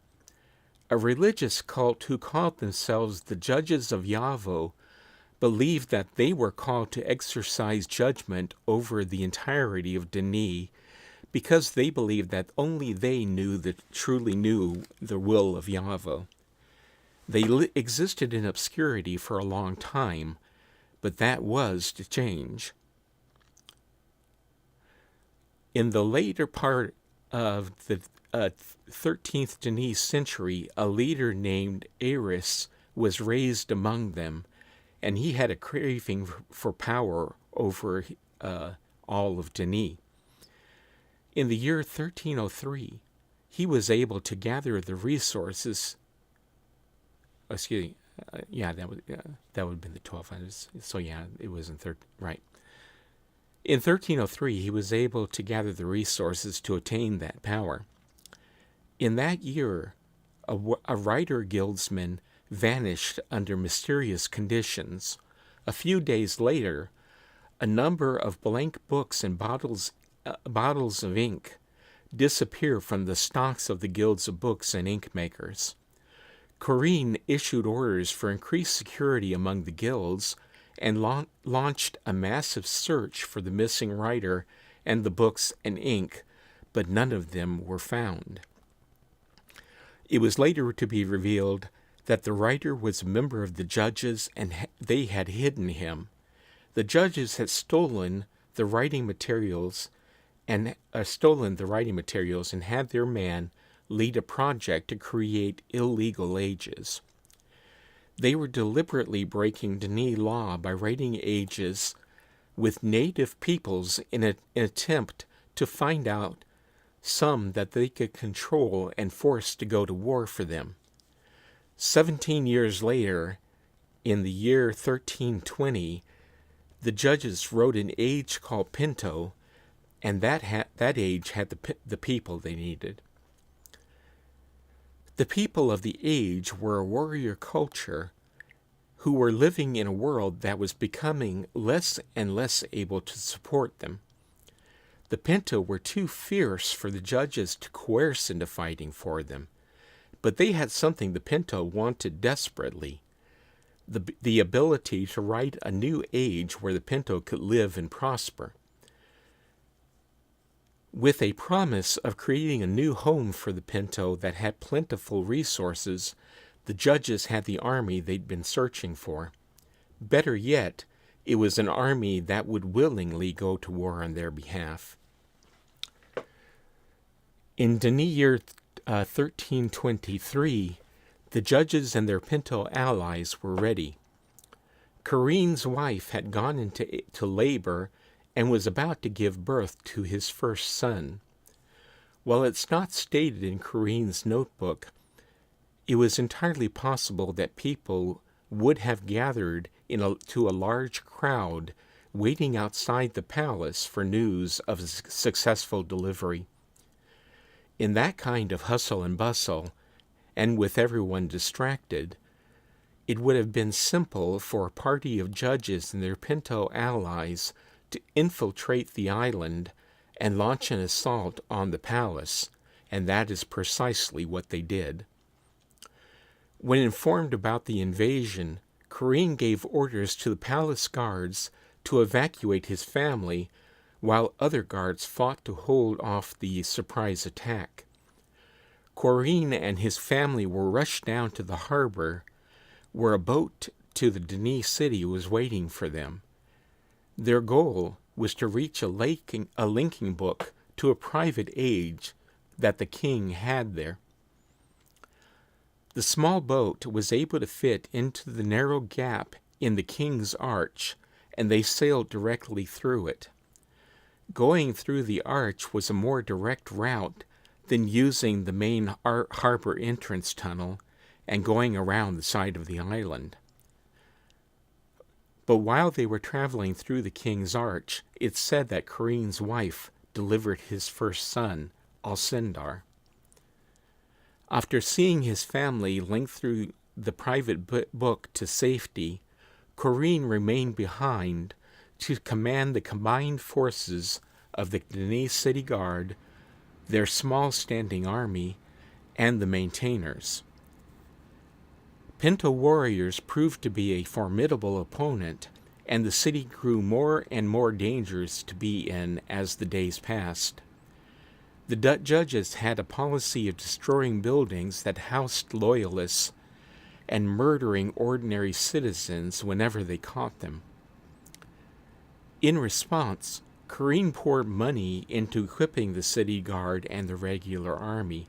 However, it seemed to be too little, too late, and they were unable to gain the upper hand. He commanded the Denis soldiers to resisting the invasion for 29 years. In year 1352, Karin's luck ran out, and he was caught and assassinated by a group of Pento warriors who were being personally led by the judges. His death threw the city into chaos, and to the judges it seemed like it was only a matter of time until their victory would be complete. Having been born the year of the invasion, Alcindar was 29 years old and living with his mother in their refuge age when his uncle arrived to tell him that his father had been killed. However, Alcindar did not rush to the city upon hearing the news. His uncle apparently had also advised him to hold off and to devise a plan instead. Along with a few advisors who were keeping him updated on the progress of the war, Alcindar did as his uncle suggested and formulated a strategy to turn the war in Denis' favor. His uncle, who was a member of the Guild of Linguists, had been translating the Pento language and learning as much as he could about them. In the meantime, the judges proclaimed a victory and assumed control of the Denis government, although the fighting wasn't over by any means. But even as the Denis military forces continued to harass them in the caverns, the judges began leading their Pento allies into some of the most important ages in the Denis Empire. Alcindar still continued to receive intelligence briefings from his uncle and waited for the right time to make a move. A few weeks later, Alcindar's patience paid off. A report arrived that the judges had killed the leader of the Pento. It said that the judges were afraid that the Pento king had grown too powerful and that they were losing control of him. That has unexpected consequences. The leader had two sons named Makar and Timawa, and had not declared which one was to be his heir. His death caused the sons to fight over the succession, and a civil war broke out between their factions. Because of the Pento conflict, they concentrated on their own affairs and ignored all of the orders given to them by the judges. The judges were suddenly left on their own, with only their own membership to use as a military force, and those members were spread out in the ages that they had invaded. The Denis city suddenly had much fewer soldiers who were loyal to the judges. The Denis public apparently knew that Alcindar was biding his time. They remembered the prophecy of Urpa, and it seemed to them that they were witnessing its words coming to life. Particularly, there was a quote, "Only the stone, while they pass beneath, listens to his cries and comforts her fear. Only the arch welcomes the reign of the Great One who guides us." They all knew Alcindar had been born directly under the king's arch, which was a replica of a monument on Datahmnay that had been built just in case the prophecy was meant for the Denis. They believed that the next line, "A new people, people of light, will bring great havoc upon the dark." And they thought that was a foretelling of the Pento invasion, and that the line, "He remains hidden while another sits on his throne," was an obvious reference to Alcindar and the leader of the judges. As the people awaited the time when Alcindar made his move, the anticipation caused him to grow even more willing to fight for him when he did. The time came 15 weeks after the death of King Corinne. Alcindar, leading a small detachment of soldiers who had guarded him and his mother in the refuge, linked back to the Denis city. For the first time, Alcindar saw with his own eyes the places he'd read reports about and whose maps he'd studied along with his advisors. Marching down to the docks, he and a small detachment of his soldiers boarded a small boat similar to the one he and his mother had fled in. They sailed to the island directly through the King's Arch on their way to retake the palace. With so few of the judges available to defend it, the task of clearing the palace was an easy one for them. Meanwhile, several of his soldiers who had split off from Alcindar's detachment were following the orders they'd been given. Some traveled throughout the caverns to gather the loyalist groups who were still fighting their judges, and others to establish safe zones for refugees.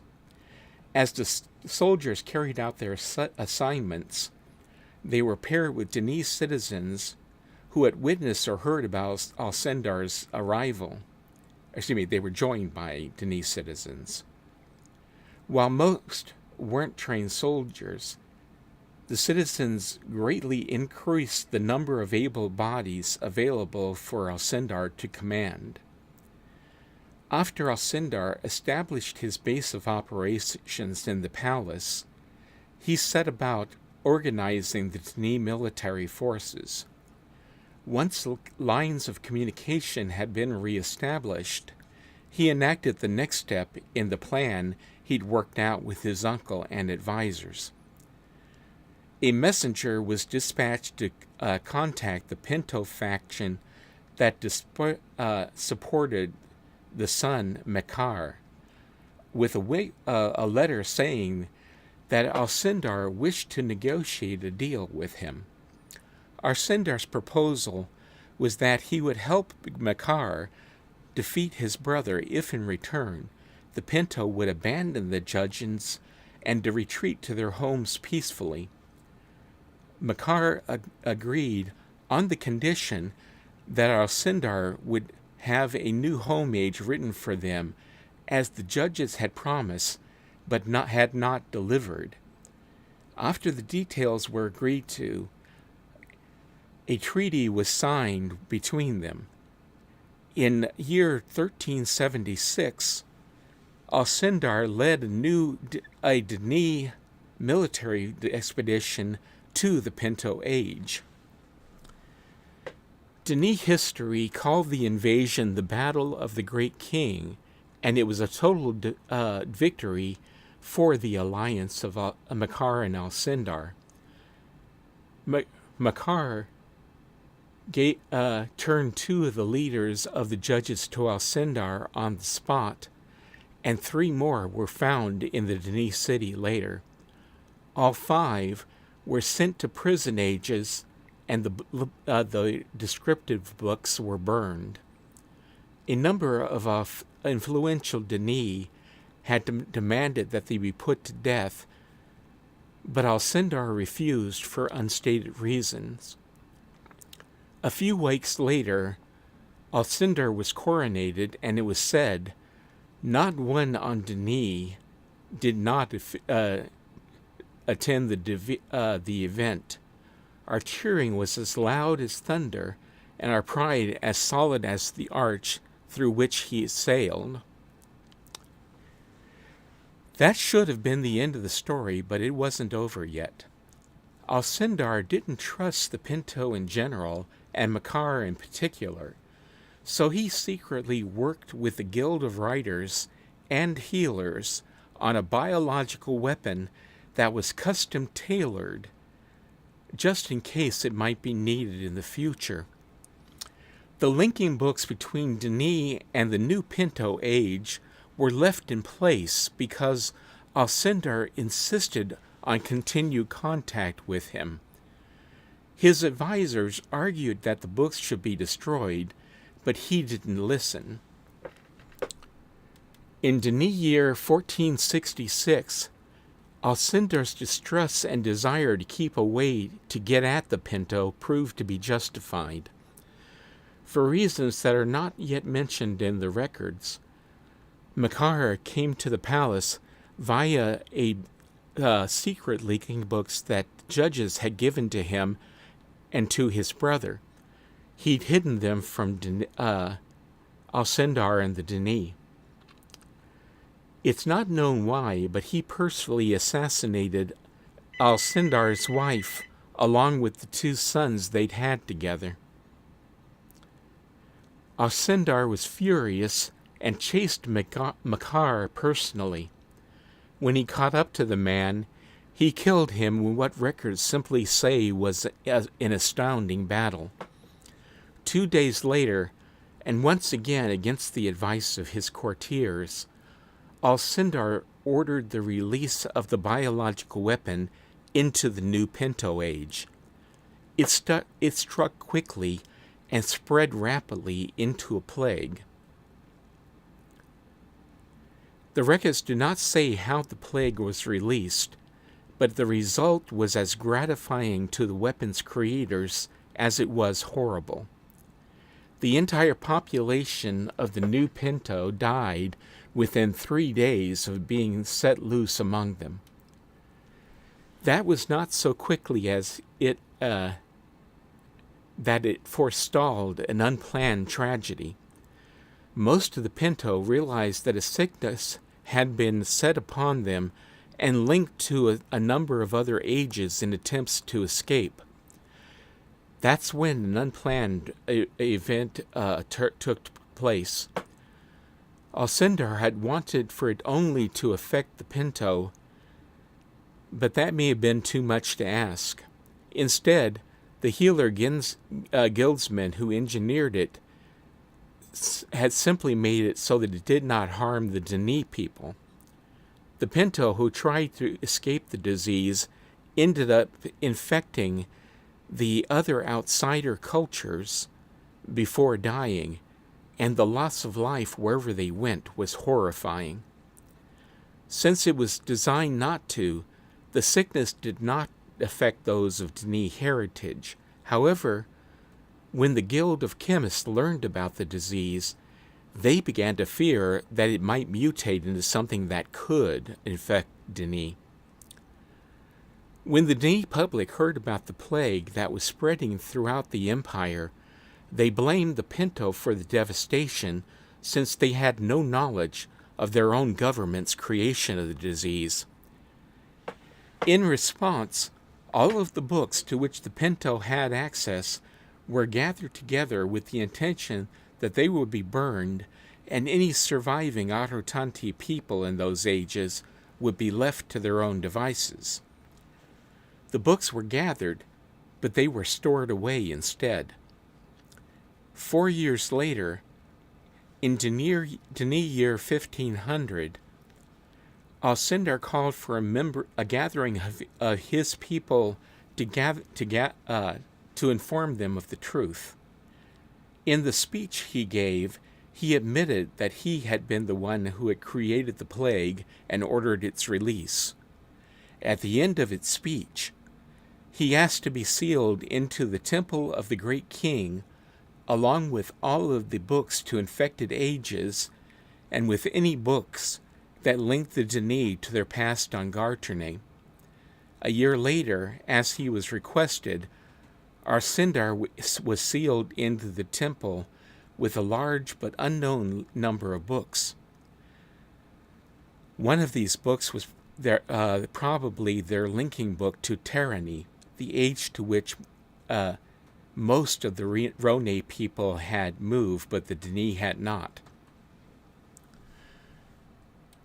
The story and the Dini and the Pento plague simmered for a time during the reign of Soloth, Alcindor's successor, but it was far from over.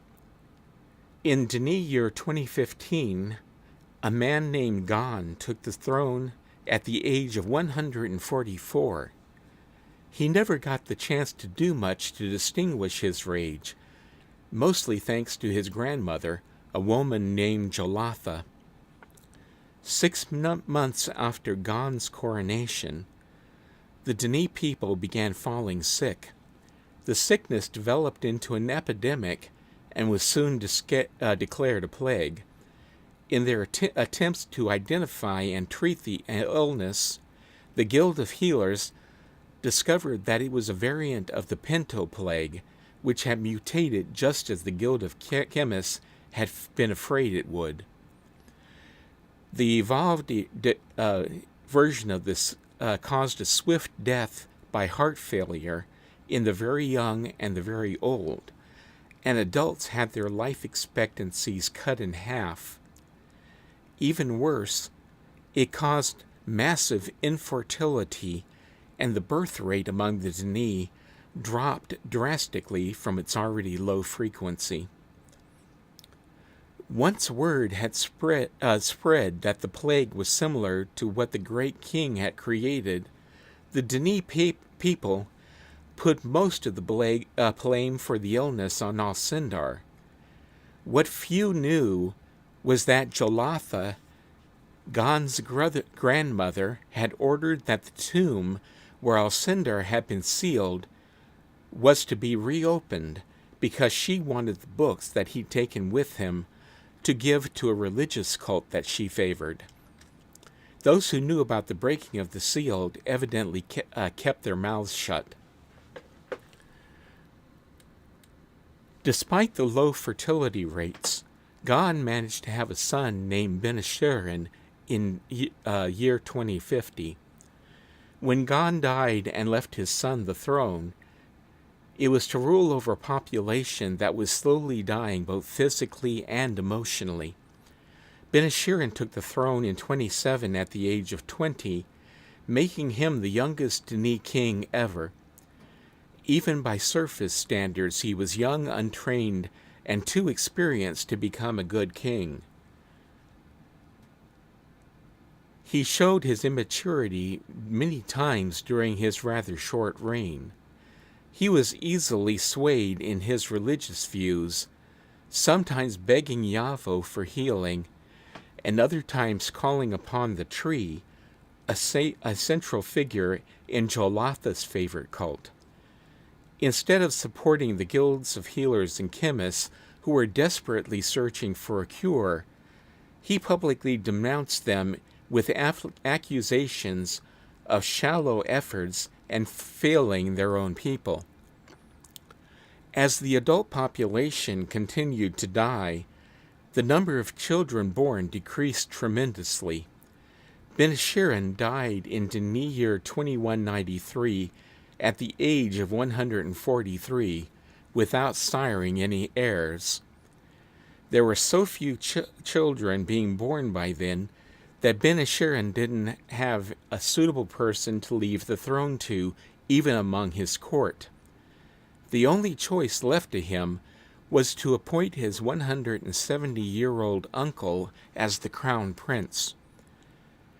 It was later deemed a miracle that he made that choice because some dared to say Ben-Ashurin was, quote-unquote, far too ignorant to choose an heir that made so much sense on his own.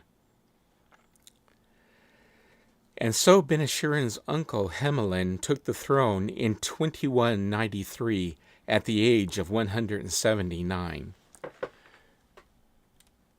Hemelin had been a master in the Guild of Healers before his coronation, and it was later claimed that he took the throne, quote-unquote, with rage in his heart and fire in his mouth.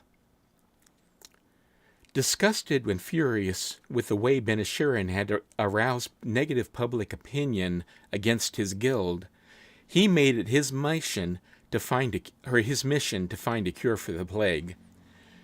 It was the opinion of historians that he exercised more power and authority in the first week of his rule than his nephew had in his entire life. Hemelin was convinced that a cure must lay in a body of records called the Books of Old. Denis healers had been able to craft the original plague, so he believed that they must have gotten knowledge to do so from somewhere, or at least recorded what they had done. So he began pressing for permission for the Healers Guild to look through the books long before his coronation. That effort had been hindered by Ben-Ashurin, who was inexplicably hesitant to allow the healers to read those books. When Hemelin became king, he immediately gave the healers full access to all the research material that was available. Things came to a head when Hemelin contracted the plague and he became extremely ill in the year 2255. Most of Hemelin's advisors and healers thought he was going to die, despite everything they could do to prevent it. Then a miracle appeared in the form of a young nurse who had been sent to take care of him in his last days. Her name was Lalin, and as time passed, Hemelin found himself, in his own words, quote-unquote, living just to see her one more time. Lalin, as it turned out, must have felt the same way, and their newfound love forged a will to live in Hemelin that the disease could not extinguish. He was able to recover his health, and right up to the day he died, he praised Lalin as the reason he survived when so many others had died. If that wasn't enough, there was another reason why Lalin became one of the most revered women in Denis history. 2 years after Hemelin recovered, Lalin was searching through the books of old and found hints about where more of them might have been taken to storage. A few months later, she was instrumental in tracking down a tome called the Book of Bereni, a Healers Guild treatise that Hemelin had always wanted to find but could not. Once the books was in the hands of the Healers Guild, it was just 6 years later, in the year 2262, that a team of healers, led by Guildmaster Jason, announced that the Pento plague was finally cured. The announcement sparked tremendous celebrations, the like of which had never been seen before in the caverns. That day was also noticeable because it was the day that Hemelin were married in a grand ceremony. The story of the romance of Hemelin and Lalin was already a hit with the Denis people, and became a classic theme in their art, music, and plays. The date of their wedding went on to become the most favored day for young Denis brides to have their own marriage ceremonies, in the hope that their lives would be filled with a similar love. That was the end of the Pento plague in the Denis Empire. But yet again, it wasn't the end of the story.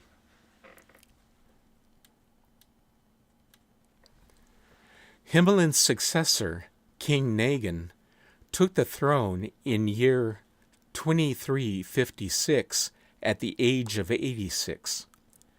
In Denis year 2397, the Myst Theater Company hosted its first play written by a playwright named Sura. The play dealt with the Pento War and the great king Alcindor. In addition to earning praise from King Nagan, it ended up being sold out for 3 straight weeks and marked not only the start of the theater as a popular form of entertainment among the Denis, it was also the first use of the Pento War as a subject. The history of the war would go on to become one of the most frequent themes in Denis art. In 2408, a 33-year-old musician named Aram began selling out concert halls and would become one of the most notable musicians in Denis history. His music was often about the great king, and both praised and satirized him, sometimes to the point of outright ridicule. Nagan enjoyed his work as well, saying that it was wonderful that his people were able to express their true feelings in such wonderful displays of art. The final part of the Denis and the Pento plague was to come long after the Denis Empire died. In what was the early 19th century on the surface, Atris, his Avaronese assistants, and Denis, who had survived the fall of the empire and whom Atris had found and reunited, discovered the linking book to tyranny had been sealed in the tomb of the great king. Linking through it, they discovered the descendants of the Ronais who had moved there. They were dismayed to learn that the Ronais had become the master class over an empire of slaves.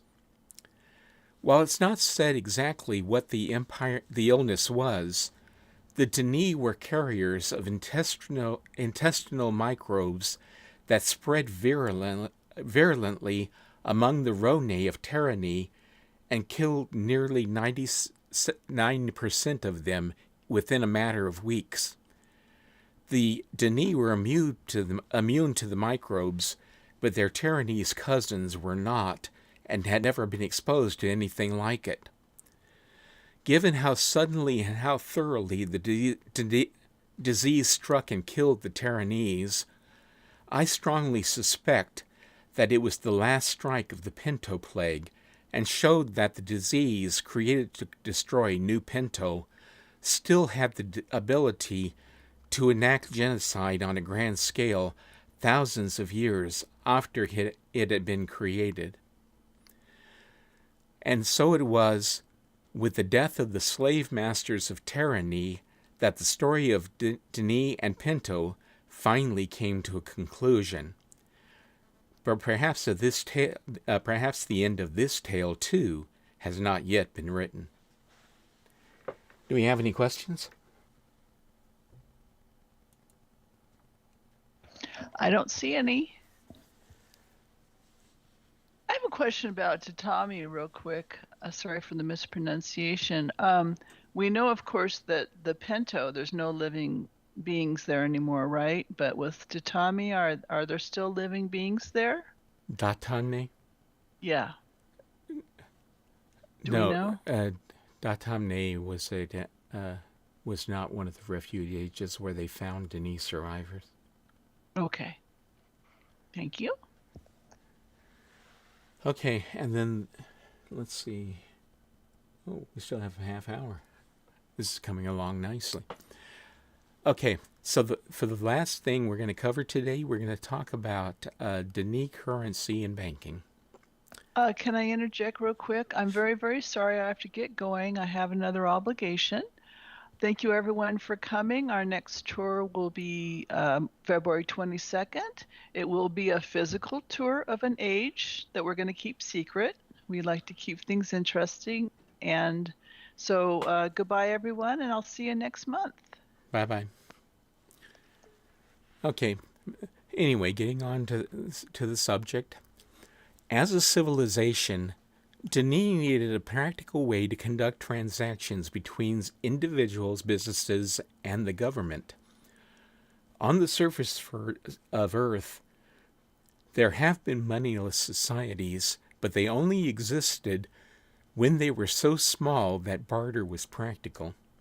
Whenever a society got above a certain size, barter as a means of trade became too cumbersome. That's because the amount of goods that had to be traded would get too big to be easily carried around.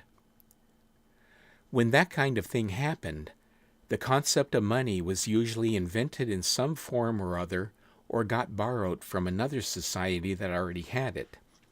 Eventually, even haggling over prices became less common because in complex economies, one needs to have a concrete idea of how much one product is worth when compared to another.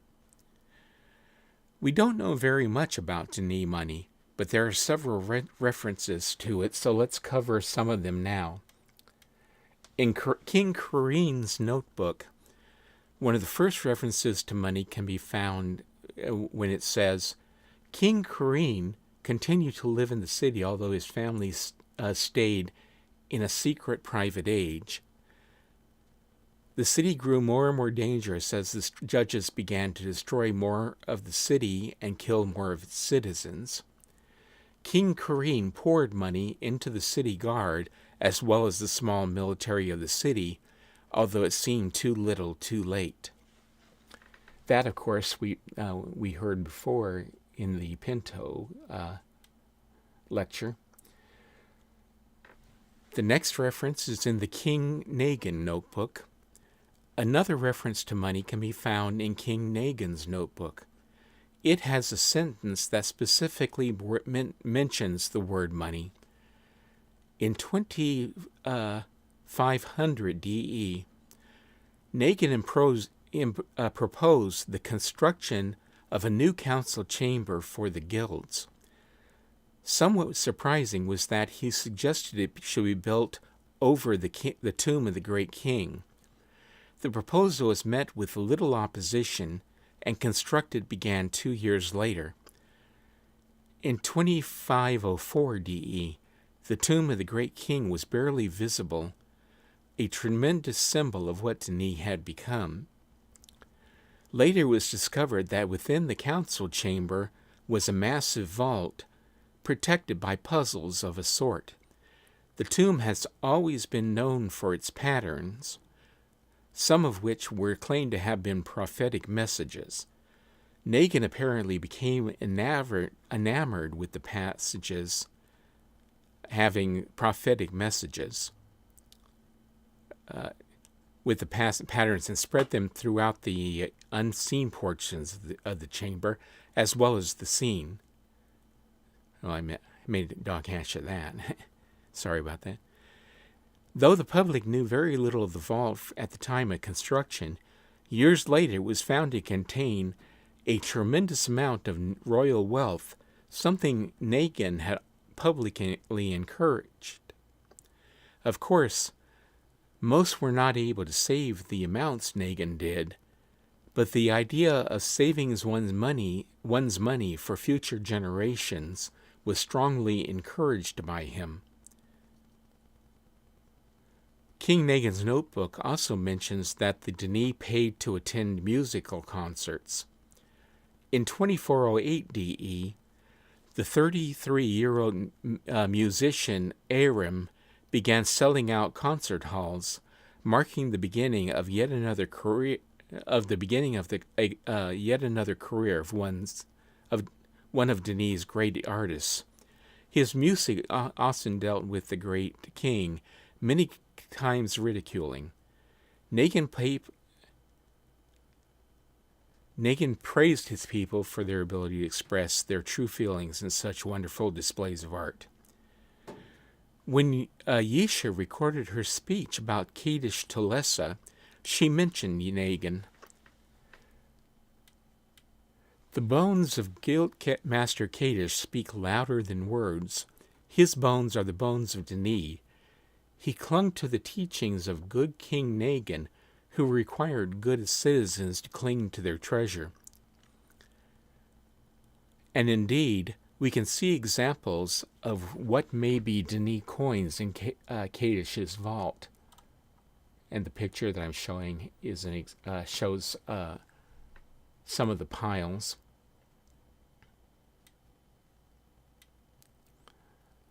There are heaps of gold coins everywhere. One thing that must be pointed out is how Yisha chose to spin her words. She made it sound like King ordered Denis citizens to be miserly, and that is not at all what he did.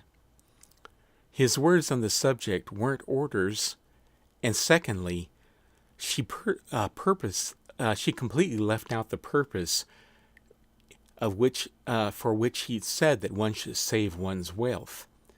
The DRC notebook about Nagin implies that he believed in saving one's money and valuables as an inheritance for one's descendants, being a virtue. In a quote from the notebook mentioned above, it was, quote unquote, something Nagin often publicly encouraged, not demanded. Of course, or not demanded or ordered. Of course, most were not able to save his amounts, but the idea of saving one's money for future generations was strongly encouraged by him.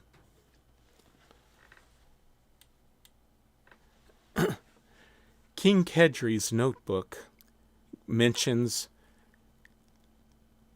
so the king called his advisors and ordered them to add to the great temple so that Yahweh might be pleased and so that all Denis could visit their God. Really, it's a form of Yahweh again. I thought God made sense, though.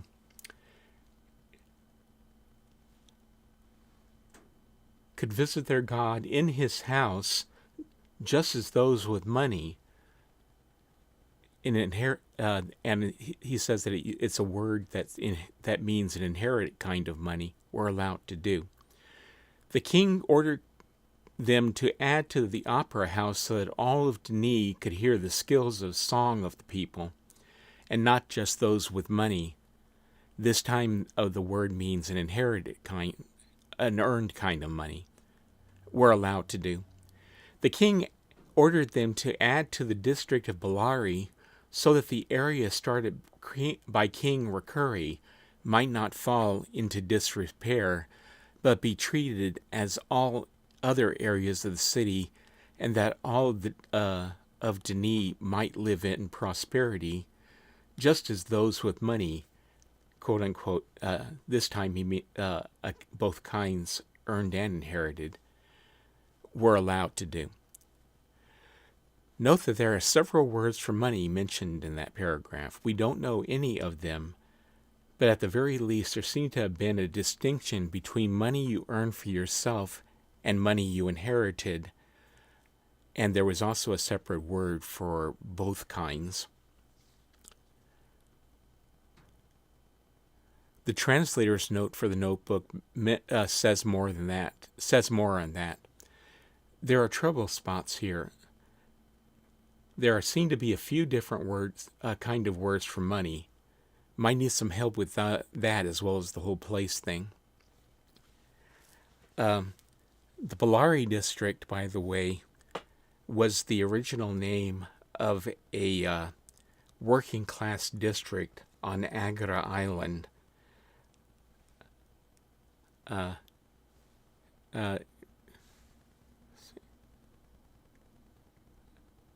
Arte?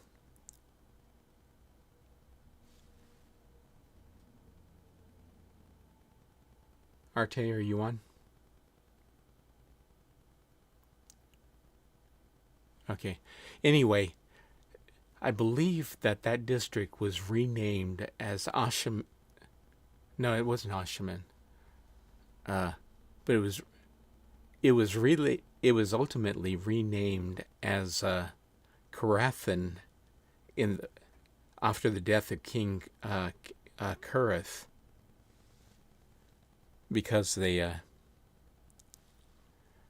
wanted to honor King Kurith after he abdicated the throne. Next, we have the King Emin notebook. King Emin notebooks mentions that he sold islands to those wealthy enough to afford them. The popularity of Farish's mansion caused others, mainly the elite, to request permission to build on many islands that surrounded Denis, the city proper. In 1595, Emin decided to sell many of the islands that up to that point had been government property. Records indicate that the sale of over 23 of the islands in 1 year to private citizens who could afford the heavy price tag. Then there are notes about places in relation to money. The Age of Pyrenae was an age owned by the Guild of Artists and mentions that they sold their paintings. Eventually, a secret market developed among those in the know, in which link paintings could be commissioned at very high prices. The fact that these works were painted by known master artists accounted for their value to those who were unaware of their special properties. The symbol found on the paintings became a mark of exclusiveness available only to the highest-ranking members of Denis society. Datahmnay, of course, goes into money fairly extensively. In that age, sled pilots called runners were paid for their work. The runners earned nari, pronounced nari, of course, which is the name of the base unit of Denis currency. We don't know if there were other names or denominations for coins or currency, so I can't tell you if that is the only form.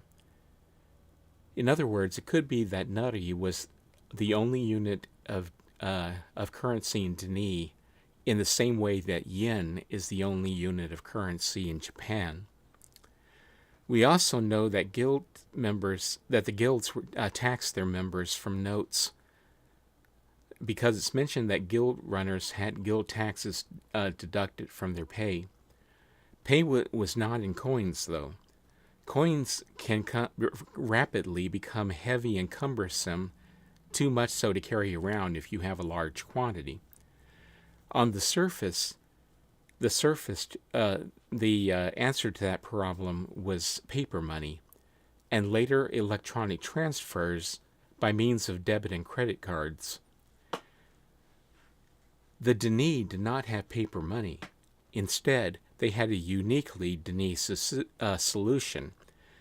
When Denis porkers were paid, it was a transfer of funds to their prad nurity, which loosely translates as money stones. Money stones were the Denis equivalent of smarter debit cards. A more literal way to translate the name could be rock dollars or rock euros or something about that. I'll have more information about them later. Kadish Tolesa, of course, goes into cash money, a fair amount in the vault. Along with the King Nagan notebook, there are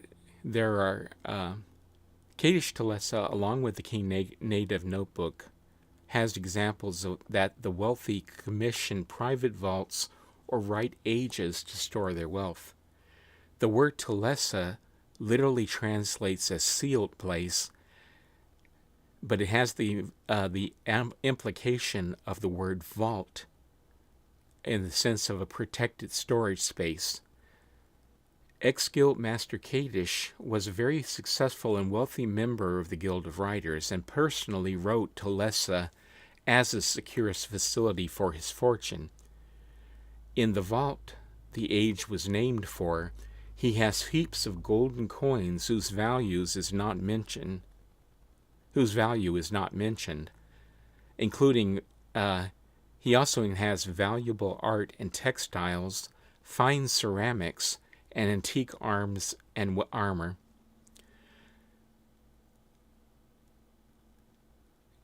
With examples such as the one in the king's tomb and the Kadish's vault, it is far-fetched that other extremely wealthy families would have done the same and had their own private vaults. The coins found in King Kadish's vault are difficult to make out, but if you look at the texture used for them, they are a little bit clearer. An explorer named Andrew Futterman noticed that the coins bear a striking resemblance to British gold sovereign coins minted between 1902 and 1910. Those coins feature the King Edward VII on the obverse and King George and the Dragon on the reverse.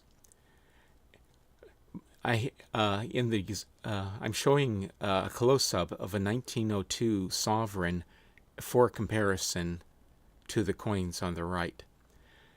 As a personal aside, I do find it rather amusing that the artist who created the image of St. George evidently believed that he rode into combat unclothed.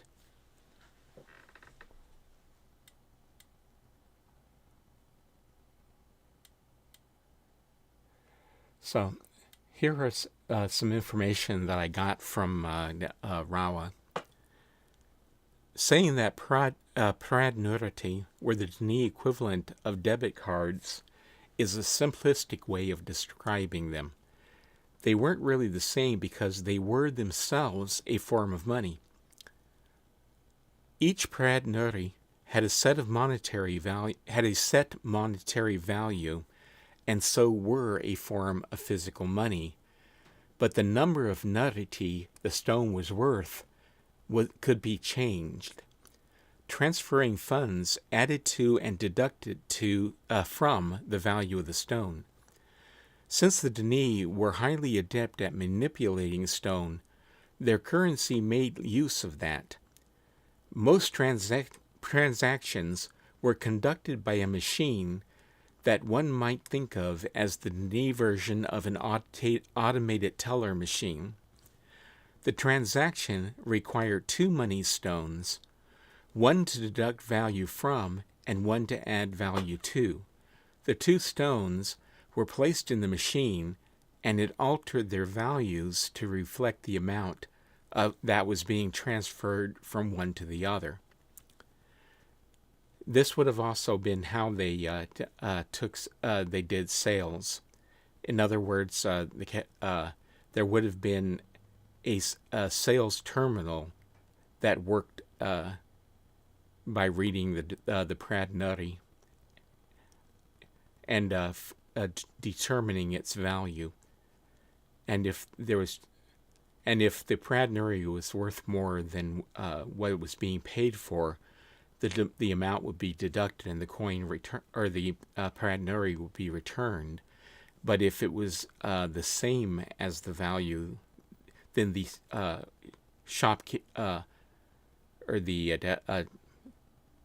the teller at for the shop would simply keep the Pradnuri.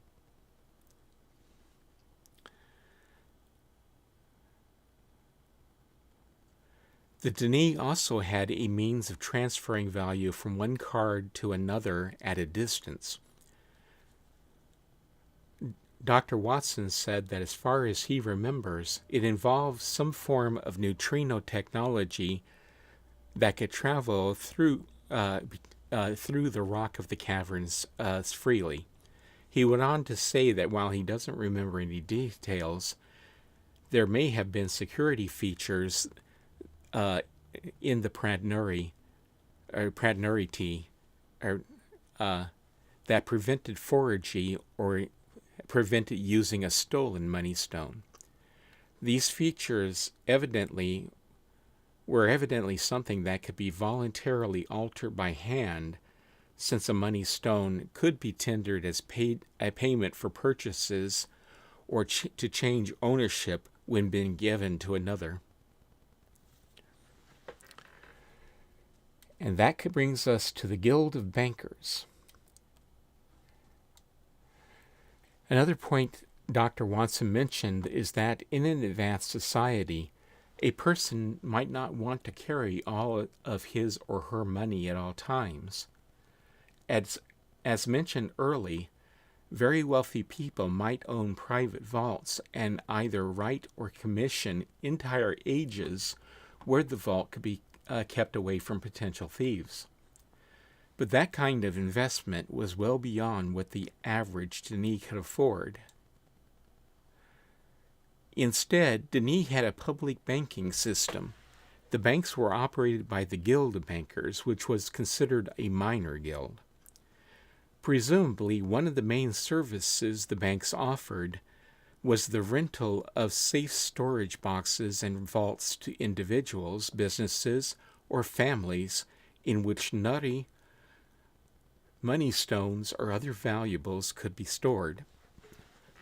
Another service the banks may have offered was to sell blank money stones or convert nutty tea into nutty coins. In practice, this meant that the average Denis would store the majority of his wealth in a bank, and the bank would issue a stone or stones to him that has smaller values for daily transactions. We don't know what other services the Guild of Bankers offered, but the idea of loaning money for interest payments seems like an obvious thing for them to have done. We don't know what the guild symbol of the Guild of Bankers was, so here we have one that I invented one day just for the fun of it. So this is just for fun and is in no way official. And that is, and we're 4 minutes short of our time limit, so that is it for the cavern tour. Arte, are you back? Can you hear me now? Yes. Okay. Okay, I've made some notes in the chat. You were talking about the district of Karathan. Yeah, whether or not it was, I know that it was originally the district of Bellari, wasn't it? Or Belarus, yeah. And did it have another name in between? It was either Belarus or it was Shamathan. Shamathan is the one that it was changed to. I knew that it had gone through two changes over its lifespan. Well, Shamathan, actually, Belarus was renamed to Shamathan, right, by King Kedri in honor of his mother Shama. And right, then, you mean his son, don't you? His son, who was the member of the Guild of Healers who died investigating an age. No, that I you're see. thinking No, of a shaman. I'm You're thinking of a shaman. Yeah, that's right. And the city silo. Okay. So Kedri renamed Belarus district to Shamathan after his mother, and then after Kareth either abdicated or died. It was after his death. I remember that much. They renamed Shamathan to Karathan. Mm-hmm. I think it was done sometime around, not that in the general time frame when they renamed Kareth's Arch. Yes. From the King's Arch. Okay. It will always be the King's Arch to me. Anyway, for those watching the stream, if you'll notice, I now have a list of today's cavern events up. So we have Ayuhik Night in the at 2100 in the League Hood, and that's a game event. And then Arte, of course, is doing Story Night shortly, and then again later tonight for the European crowd. Please tell us about that, Arte. Well, tonight we're going to learn about those daring young men, or I should say, we're going to learn about those daring young Guild of Maintainers men and their flashy new suits. The fruits of the fusion. It's kind of like a riff on the daring young men and their flying machines. At any rate, fruits of the fusion compounding technology that was developed under King Demeth, as well as how the city silo got its name. And that'll start in about an hour at 1400. And it'll be repeated again at 2330 tonight. Both are key times. And where's your meeting place? It's not meant for whatever reason. Sano's Hood. Yeah, for some reason they neglected to put it on the announcement. Yeah, it's right there. Oh, excuse me, I was looking at the wrong thing. Yeah. Just one is capitalized, the other is not. But it's Sano's Hood. It's public. It's in the Nexus, and open to all. Okay. And with that said, we're going to thank all of you who showed up for this event and stuck it out till the end. So see y'all next month, I hope. Mm-hmm. Take care, everybody. Yeah. And I think that's pretty much it. So